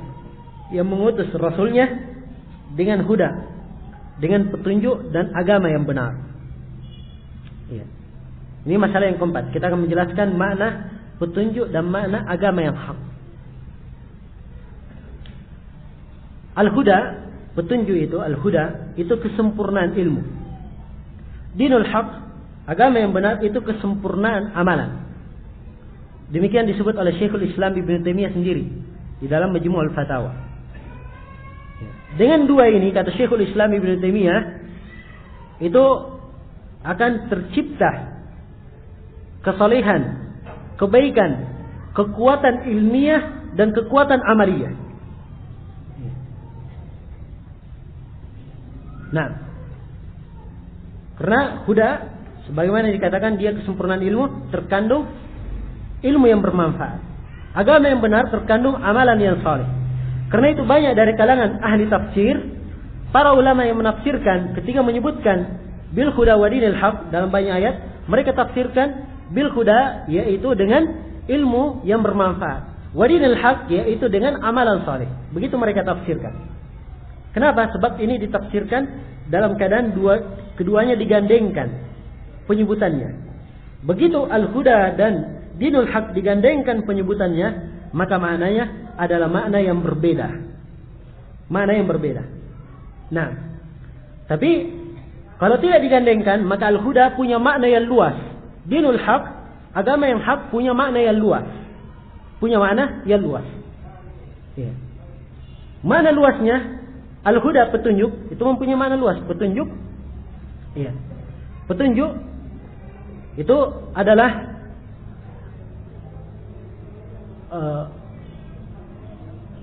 kokoh di atas suatu kebenaran. Nah, petunjuk adalah jalan yang menyampaikan kepada Allah Subhanahu wa taala. Itu petunjuk, al-huda. Dan al-huda ini oleh Ibnu Al-Qayyim rahimahullahu taala dibagi menjadi 4. Ya, petunjuk ini dibagi menjadi 4. Petunjuk dengan makna umum. Hidayah dengan makna umum. Yang pertama adalah hidayah ammah. Ada namanya hidayah umum. Ini adalah hidayah untuk seluruh makhluk. Dari kalangan manusia maupun hewan. Ya. Maupun yang lainnya. Dalam Al-Quran dikatakan, Sabbihisma rabbikal a'la. Alladhi khalaqa fasawwa. Walladhi qaddara fahada. Walladhi akhrajal mar'a. Baik. Sabbihisma rabbikal a'la. Sanjunglah. Sucikanlah nama Rabbmu yang maha tinggi. Alladhi khalaqa fasawwa, yang mencipta lalu menyempurnakannya. Walladhi qaddara fahada, yang menakdirkan kemudian memberi hidayah. Disebut 4 perkara di sini. Pertama, Allah mencipta. Kemudian setelah mencipta, ditetapkan ciptaan ini, disempurnakan. Ya, ciptaan tersebut. Kemudian yang ketiga disebut adalah Allah Subhanahu wa taala menakdirkannya. Ya. Menakdirkan sebab-sebab yang merupakan kemaslahatannya dalam kehidupannya dan di dalam perbuatannya. Kemudian setelah itu memberikan hidayah kepadanya. Hidayah di sini hidayah ammah, hidayah umum untuk seluruh makhluk. Untuk seluruh makhluk. Semana dengan firman Allah Subhanahu wa taala ketika Fir'aun bertanya kepada Musa, "Qala faman rabbukuma ya Musa?" Fir'aun berkata, "Siapa Rabb kamu wahai Musa?" Maka Nabi Musa berkata, "Rabbuna alladhi a'ta kulla syai'in khalqahu thumma hada." Rabb kami adalah Rabb kami adalah yang memberi segala sesuatu atau yang memberikan kepada makhluknya segala sesuatu, kemudian memberi hidayah kepada mereka. Jadi makhluk diberi segala sesuatu kemudian diberi hidayah. Ini adalah hidayah umum. Ini adalah hidayah umum. Ini yang paling luasnya dari mana hidayah. Hidayah yang kedua adalah hidayah ad-dalalah wal irsyad. Hidayah ad-dalalah wal irsyad. Hidayah memberikan petunjuk dan memberikan arahan. Iya. Hidayah ini adalah hidayah yang merupakan hujjah Allah terhadap makhluknya. Kapan dia telah mendapatkan hidayah yang seperti ini, telah mendapatkan petunjuk dan telah sampai kepadanya petunjuk, telah sampai kepadanya pengarahan, telah sampai kepadanya pengajaran, Ya. Namun dia tidak menerimanya, maka telah tegak hujjah atasnya. Cuma hidayah yang seperti ini tidak mengharuskan hidayah yang sempurna. Apa artinya hidayah yang sempurna? Hidayah yang sempurna orang masuk Islam, kan begitu? Ya. Sama sekarang ini misalnya ada orang yang kafir, kalau dia aja masuk Islam, belum tentu dia menerima, ya kan? Ya.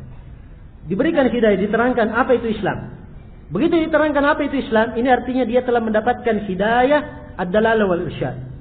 Hidayah petunjuk dan pengarahan. Apakah dia terima hidayah ini? Nah, ini hidayah jenis yang ketiga. Yang mengatur hidayah jenis yang ketiga itu Allah. Ya. Itu dinamakan hidayah at-taufiq wal ilham. Hidayah mendapatkan taufik dan ilham. Dia menerima petunjuk. Mendapat petunjuk dari Allah supaya masuk Islam. Ini hidayah at-taufiq wal ilham. Nah, ini hidayah jenis yang ketiga. Hidayah jenis yang kedua ini, hidayah dalal wal irsyad, ini yang diberikan kepada Nabi Muhammad. Karena itu Nabi kita dikatakan dalam Al-Quran, wa innaka la tahdi ila siratim mustaqim. Dan sungguh engkau Nabi Muhammad memberi petunjuk ke jalan lurus. Apa artinya memberi petunjuk kepada jalan lurus? Yaitu mengarahkan manusia, menjelaskan kepada manusia jalan yang lurus. Itu artinya. Ya. Dan Nabi Muhammad tidak mampu membuat orang itu masuk Islam sehingga orang ini mendapat hidayah, dia menerima Islam. Tidak. Yang seperti ini milik Allah. Dia mendapat taufik, menerima petunjuk tersebut itu dari Allah. Karena itu di dalam ayat yang lain ditiadakan hidayah dari beliau. Dikatakan, innaka la tahdi man ahbabta. Ya. Sungguhnya engkau Nabi Muhammad tidak mampu memberi hidayah kepada siapa yang kamu cintai. Ini ayat turun, teguran kepada Nabi Muhammad yang sangat semangat untuk memberikan hidayah kepada pamannya Abu Talib. Yang Abu Talib meninggal dalam keadaan kafir. Ya, ditegur nabinya bahwa engkau tidak mampu memberi hidayah kepada siapa yang kamu cintai. Sebab hidayah yang seperti ini mendapat taufik dan ilham, ini datangnya dari siapa? Dari Allah Subhanahu wa taala. Ya, ini pembagian hidayah luar biasa. Nah, ya. Sebagian orang bingung membaca ayat-ayat Al-Qur'an. Ya, seperti dua ayat tadi. Kalau dibaca sepintas lalu, dua ayat. Dua-duanya dalam Al-Qur'an. Yang pertama, kamu tidak dapat memberi petunjuk. Ya. Ayat yang kedua dikatakan kamu memberi petunjuk ke jalan yang lurus. Orang yang tidak paham pembagian hidayah akan bingung membacanya. Kan begitu? Loh, ini tidak memberi petunjuk. Di sini dikatakan memberi petunjuk. Ya. Ini yang pertama tidak bisa memberi hidayah. Yang kedua bisa memberi hidayah.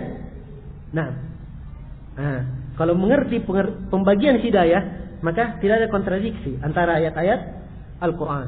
Ini diantara keistimewaan orang-orang yang mempelajari kalimat-kalimat syar'i. Ya. Dan ini tidak didapatkan dalam ceramah-ceramah umum misalnya, atau di dalam konteks pelajaran umum. Ini didapatkan dalam pelajaran yang lebih mengkhusus dan mendetail seperti ini. Nah, baik. Kemudian hidayah jenis yang keempat adalah hidayah di negeri akhirat. Apa hidayah di negeri akhirat? Adalah hidayah ke surga atau ke neraka. Ya. Hidayah ke jalan surga maupun ke jalan neraka. Kalau dia penduduk surga, ya, diberi hidayah ke surga. Kalau dia penduduk neraka, diberi hidayah ke jalan neraka. Nah, dan dua-duanya diterangkan dalam Al-Quran. Adapun tentang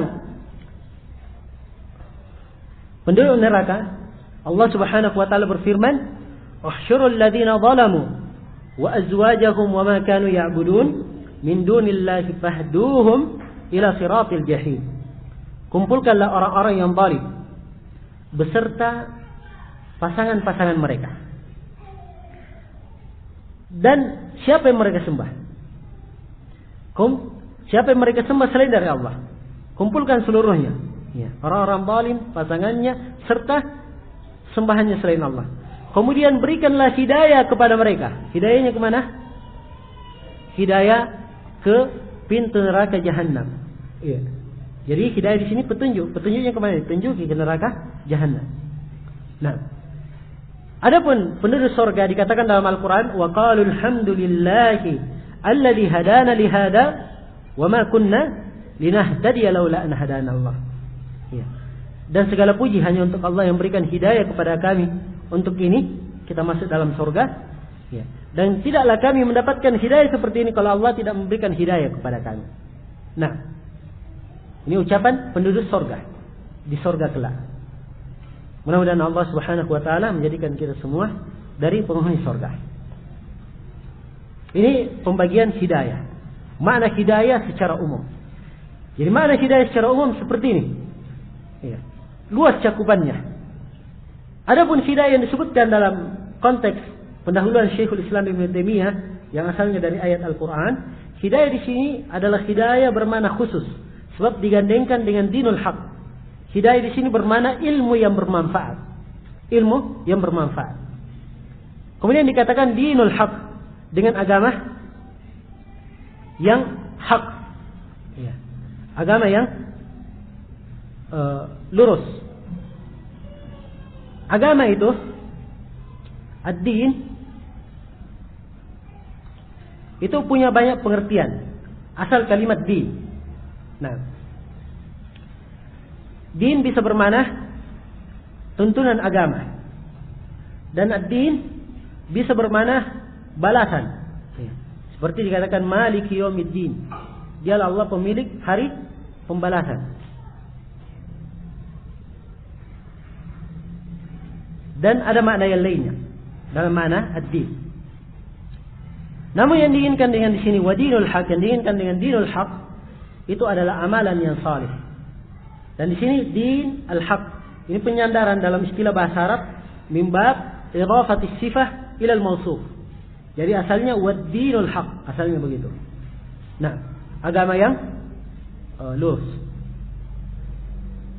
Kemudian beliau katakan huwallazi arsala rasulahu bil huda wa dinil haq liyudhhirahu 'ala ad-din kulli. Ini masalah yang kelima. Supaya Allah menampakkan agamanya di atas seluruh agama. Iya. Tidak diragukan bahwa agama yang benar yang dibawa oleh Rasulullah sallallahu alaihi wasallam itu akan terus-menerus nampak di atas seluruh agama dari seluruh jenis takdirnya. Dari seluruh jenis keadaan atau dari seluruh keadaannya.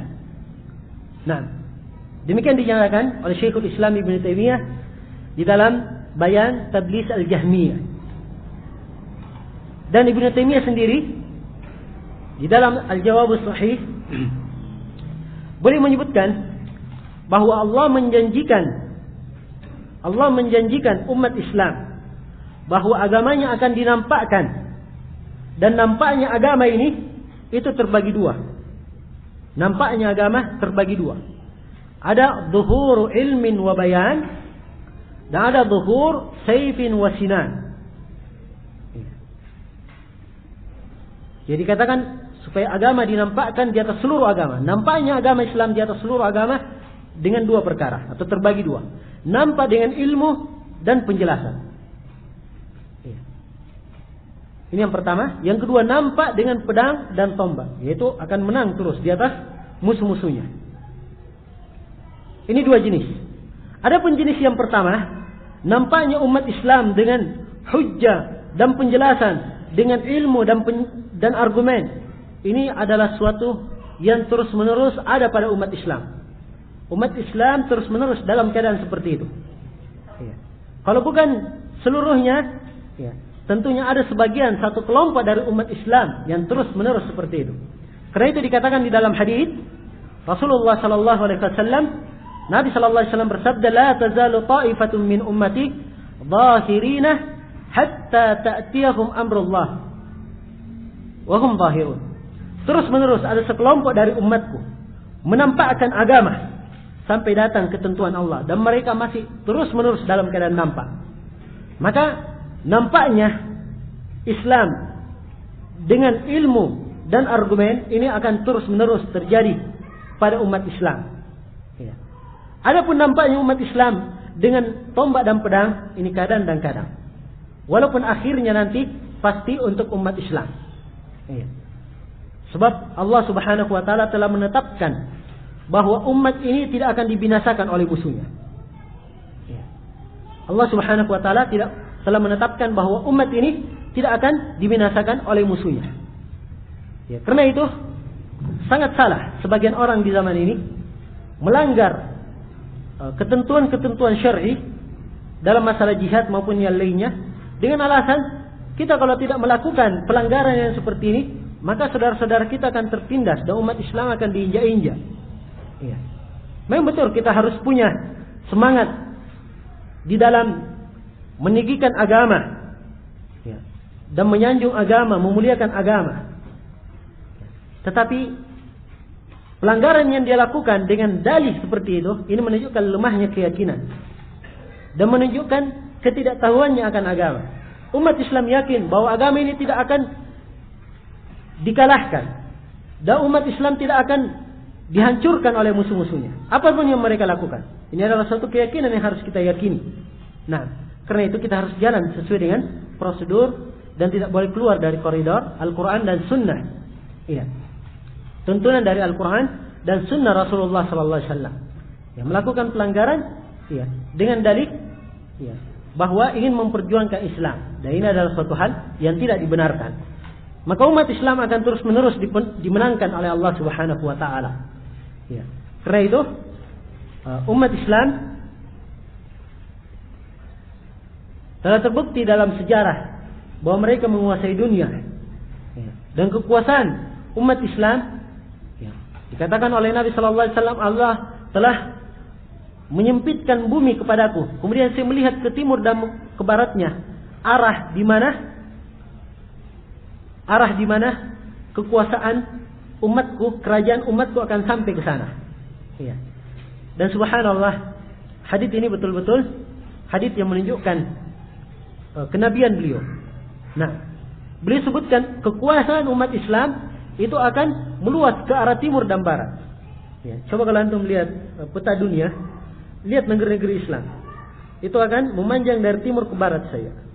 Ya. Adapun ke utara dan ke selatan, itu kebanyakannya masih berupa negeri kafir. Nah, dan ini sebagaimana yang disebutkan di dalam hadis Rasulullah Sallallahu Alaihi Wasallam. Dan di akhirnya nanti pasti umat Islam akan menguasai seluruhnya.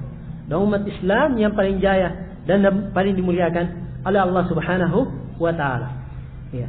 Maka ditekankan di sini oleh Syekhul Islam Ibnu Taimiyah bahwa Allah Subhanahu Wa Taala yang mengutus Rasulnya dengan al-huda dan agama yang benar, ya, ilmu dan amalan saleh, liyudhhirahu 'ala ad-din kulli, supaya menonjolkannya di atas seluruh agama. Ini menunjukkan kepada kita bahwa dengan ilmu dan amalan yang saleh, agama ini bisa tegak. Agama ini bisa tegak. Nah, kemudian beliau katakan, wa kafa billahi syahida, dan cukuplah Allah sebagai syahid. Ya. Cukup Allah sebagai syahid yang mempersaksikan. Nah,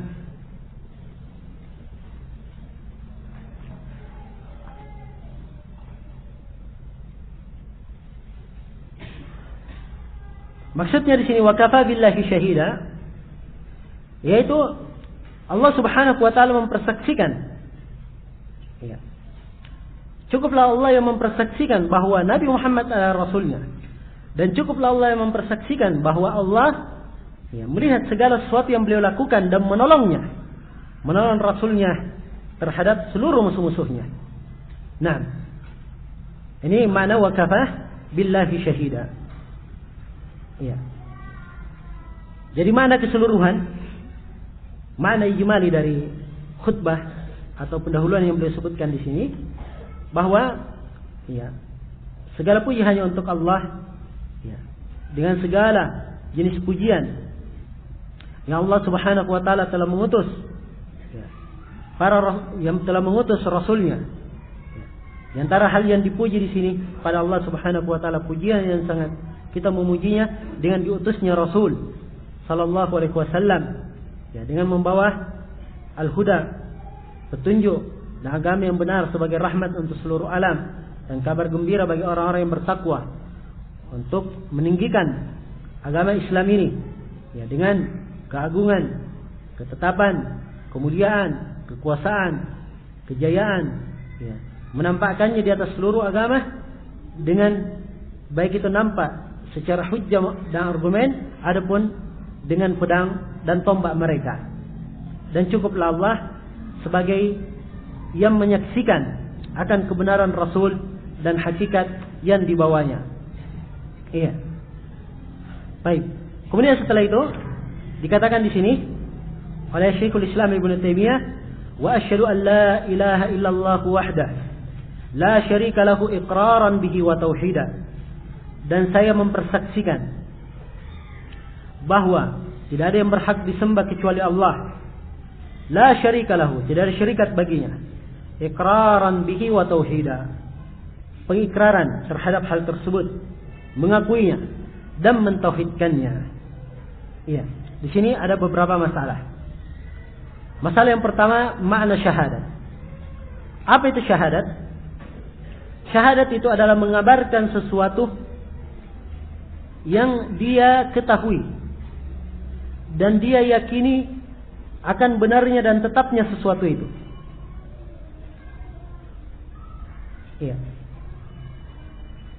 Jadi syahadat itu adalah pengkabaran yang pasti disertai dengan pembenaran, pengakuan, dan hati membenarkan apa yang disebutkan oleh lisan. Itu namanya syahadat.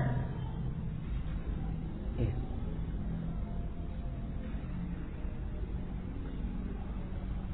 Kenapa hati juga terhitung sebagai memberikan persaksian? Sebab Allah menyebutkan tentang orang-orang munafikin, nashhadu innaka la rasulullah.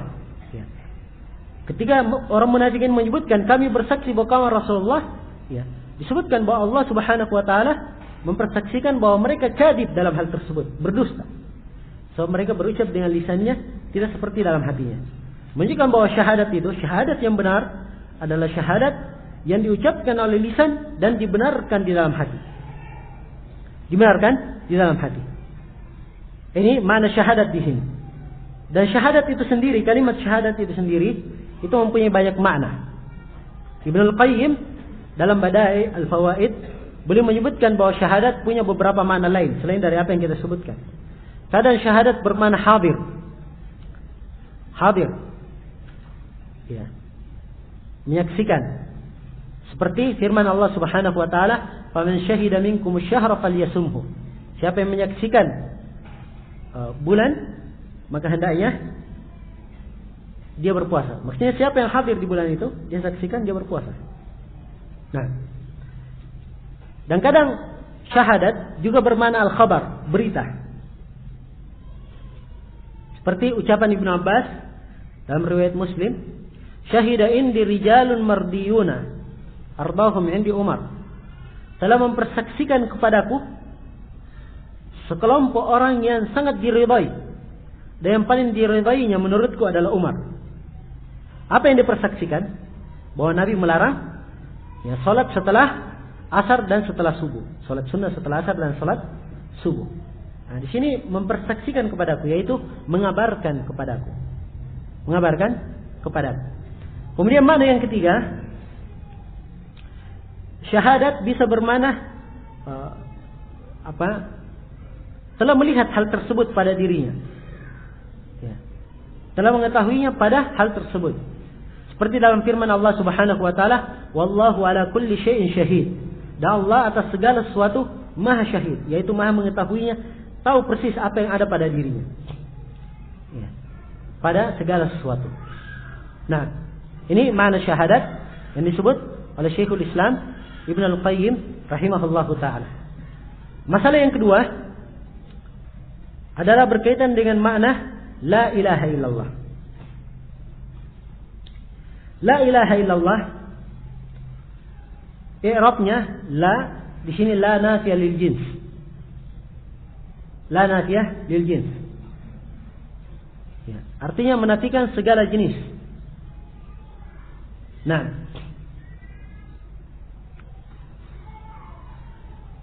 illallah,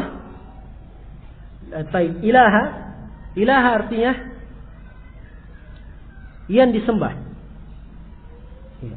Dari kalimat alaha ya'lahu, sama dengan abadah ya'badu, yang disembah.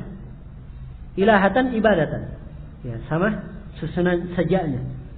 Ya, ilahatan, ibadatan. Ubudiyatan, uluhiyatan. Ilah yang disembah. Dan ini adalah khabar atau isim la, nafiyah. Dan la harus ada khabarnya. Apa khabarnya? Khabarnya mahdhuf. Tidak disebut. Ya. Apa yang tidak disebut ini? Ya. Tidak disebut. Kenapa tidak disebut? Khabar itu tidak disebut di kalangan orang Arab. Kadang karena khabar ini sudah jelas, maka tidak perlu disebut lagi. Ya. Kadang karena makna yang terkandung luas, ya maka khabarnya tidak disebut. Ya. Seperti misalnya ada orang yang melanggar. Ya. Dan kalau melakukan pelanggaran tersebut akan diberikan sanksi.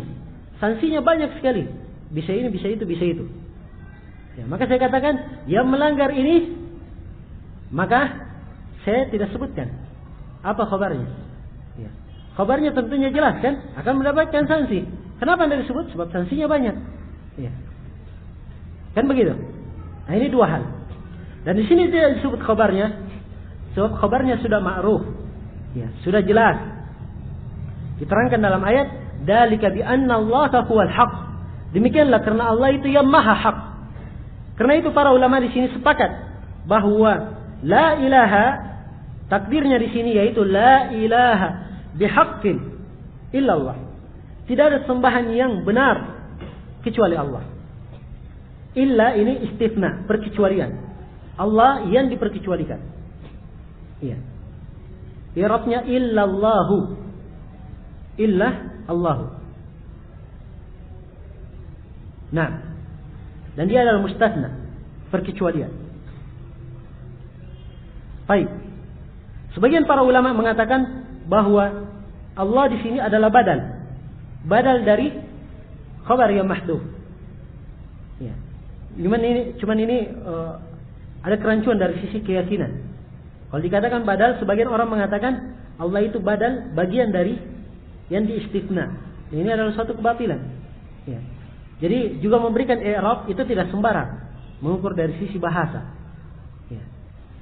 Sebab memberikan suatu kedudukan dari sisi bahasa ini, dari sisi bahasa begini, itu memberikan makna tersendiri. Ya, dalam kandungan. Nah, jadi la ilaha illallah arti secara umum la ma'buda bihaqqin illallah. Ini harus dihafal oleh setiap orang yang bertauhid. Ya. Sebab anak kecil saja hafal. Kalau ditanya apa arti la ilaha illallah, ya, maka dia akan menjawab la ma'buda bihaqqin illallah. Ini anak-anak kecil yang terpelajar. Ya. Maka setiap salafi harusnya tahu makna ini. La ilaha illallah artinya tidak ada yang berhak disembah, tidak ada sembahan yang hak, yang benar selain Allah. Di dalam la ilaha illallah terkandung dua rukun yang tidak terpisah. Rukun yang pertama adalah an-nafyu, penafian, peniadaan. Apa yang dia tiadakan? Dikatakan la ilaha. Di sini ditiadakan segala sesembahan selain Allah. Jadi ini menafikan yang pertama, penafian. Illallah, kemudian rukun yang kedua adalah al-itsbat, menetapkan. Yaitu menetapkan bahwa yang disembah hanyalah Allah. Ya. Dan tidak dikatakan bertauhid, tidak dikatakan mengucapkan la ilaha illallah kecuali dia menetapkan dua rukun ini. Dia harus berlepas diri dari segala sesembahan selain Allah. Ini yang pertama. Ya, ini an-nafyu. Kemudian yang kedua, dia harus menetapkan bahwa segala jenis ibadah itu hanya untuk Allah Subhanahu wa taala.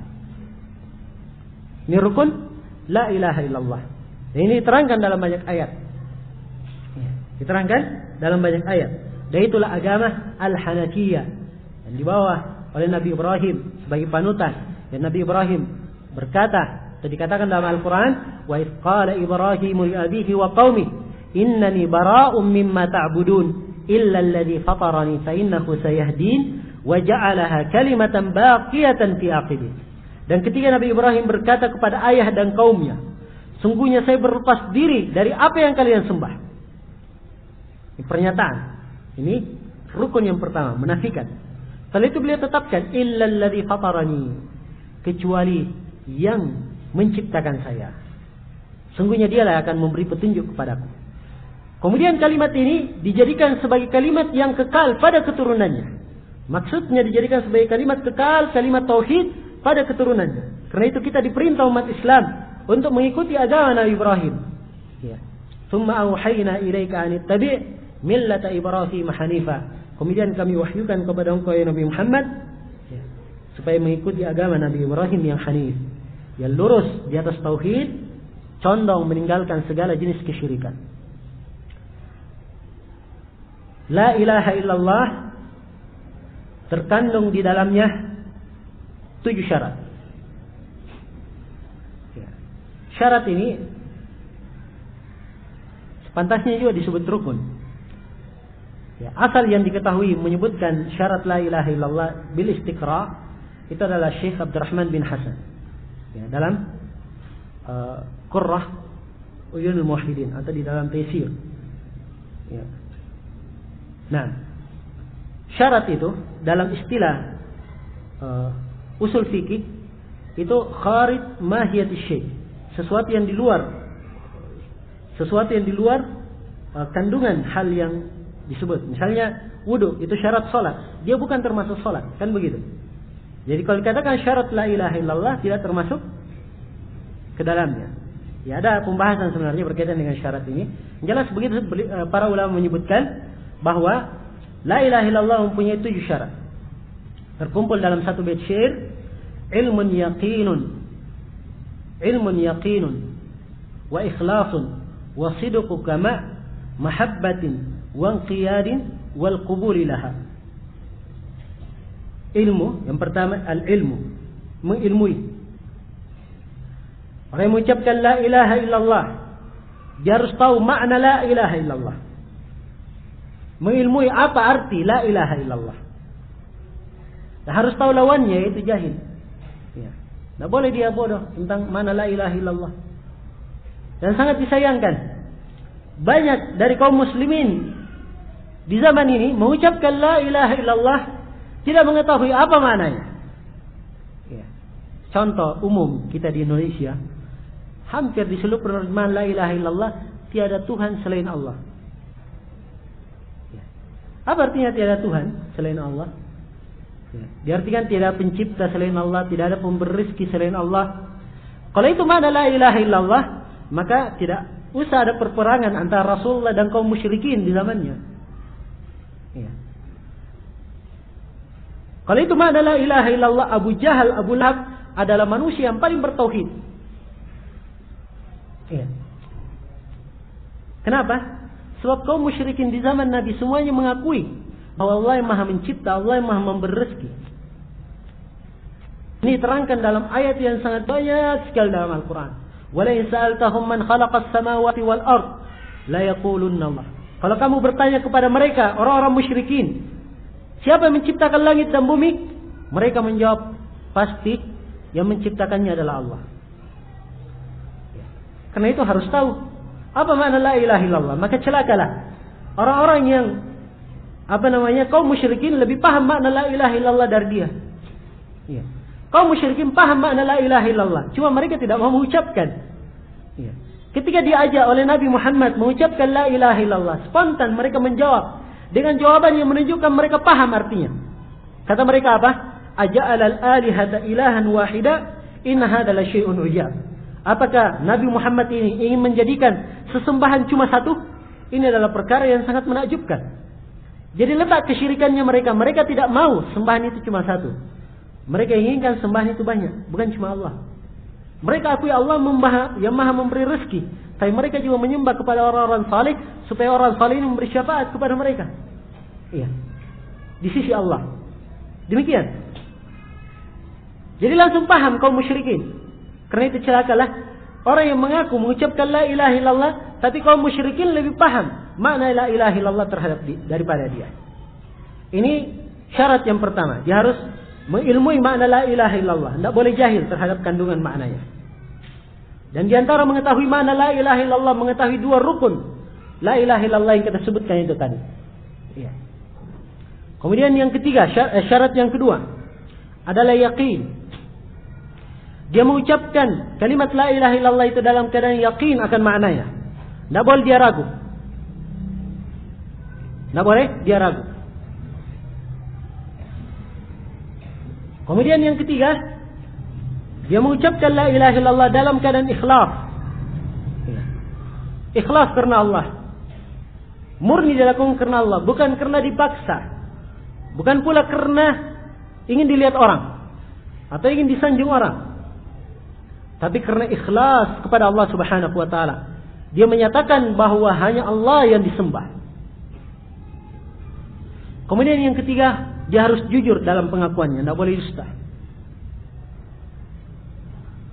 Jujur mengucapkan la ilaha illallah. Ini yang keempat ya. Jujur. Kemudian yang kelima, dia harus cinta dengan mengucapkan kalimat la ilaha illallah itu. Tidak boleh benci.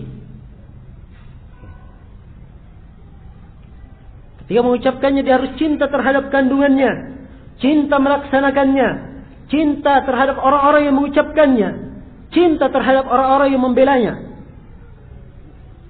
Ini konsekuensi dari ucapan la ilaha illallah. Kemudian yang keenam, dia harus terikat dengan kandungan la ilaha illallah itu. Ya, harus komitmen bahwa dia hanya menyembah kepada Allah, berlepas diri dari segala sesuatu yang disembah selain Allah. Tidak boleh mengucapkan kalimat la ilaha illallah, tapi kadang-kadang datang juga kuburan. Ya. Harus terikat dengannya. Kemudian yang ketujuh adalah menerimanya dengan sebenar-benar penerimaan, tidak menolaknya. Ini 7 syarat la ilaha illallah. Sebagian para ulama menambah syarat yang ke-8, yaitu kafir terhadap segala yang disembah selain dari Allah. Ya. Ini makna la ilaha illallah secara global. Ini saja kalau dipahami, ini sudah cukup. Sudah cukup di dalam memahami kalimat la ilaha illallah dan sudah terangkat kewajibannya berkaitan dengan masalah mengetahui makna la ilaha illallah. Sisa dia mengetahui bagaimana cara mentahqiq la ilaha illallah ini, apa yang menyempurnakannya, apa yang terlarang, apa yang membatalkannya, itu harus dia ketahui. Iya. Dan pembahasan tentang itu adalah pembahasan luas dan panjang, bukan saatnya atau bukan waktunya sekarang ini. Dikatakan oleh beliau, wa asyhadu an la ilaha illallah wahdahu la syarika. Satu-satunya tidak ada syarikat baginya. Ini 2 kalimat mentakkid, menguatkan makna la ilaha illallah. Jadi dia sudah betul-betul mengatakan tidak ada yang disembah, tidak ada yang berhak disembah selain dari Allah. Sudah dinafikan, kemudian ditetapkan. Setelah itu ditakkid lagi satu-satunya, semata-mata hanya untuk Allah. Ditambah lagi, dikuatkan la syarika lahu, tidak ada syarikat baginya. Iqraran bihi wa tauhida, saya ikrar mengakui dengannya. Ini menguatkan kalimat syahadatnya. Jadi dia bersaksi. Bersaksi itu dengan lisan dan terkandung dalam hatinya, dan ditetapkan lagi dengan mengakui dengan sebenar-benar pengakuan. Ini kalimat ikrar, ini mentakkid, menguatkan kalimat syahadat. Ya. Tauhidan bihi wa tauhida, dan dengan mentauhidkannya, mengikhlaskannya. Ya. Ini makna ucapan beliau, wa asyhadu an la ilaha illallah wahdahu la syarikalah iqraran bihi wa tauhida. Kita sambung nanti setelah zuhur. Subhanakallahumma wa bihamdik asyhadu an la ilaha illa anta astaghfiruka wa atubu ilaik walhamdulillahi rabbil alamin.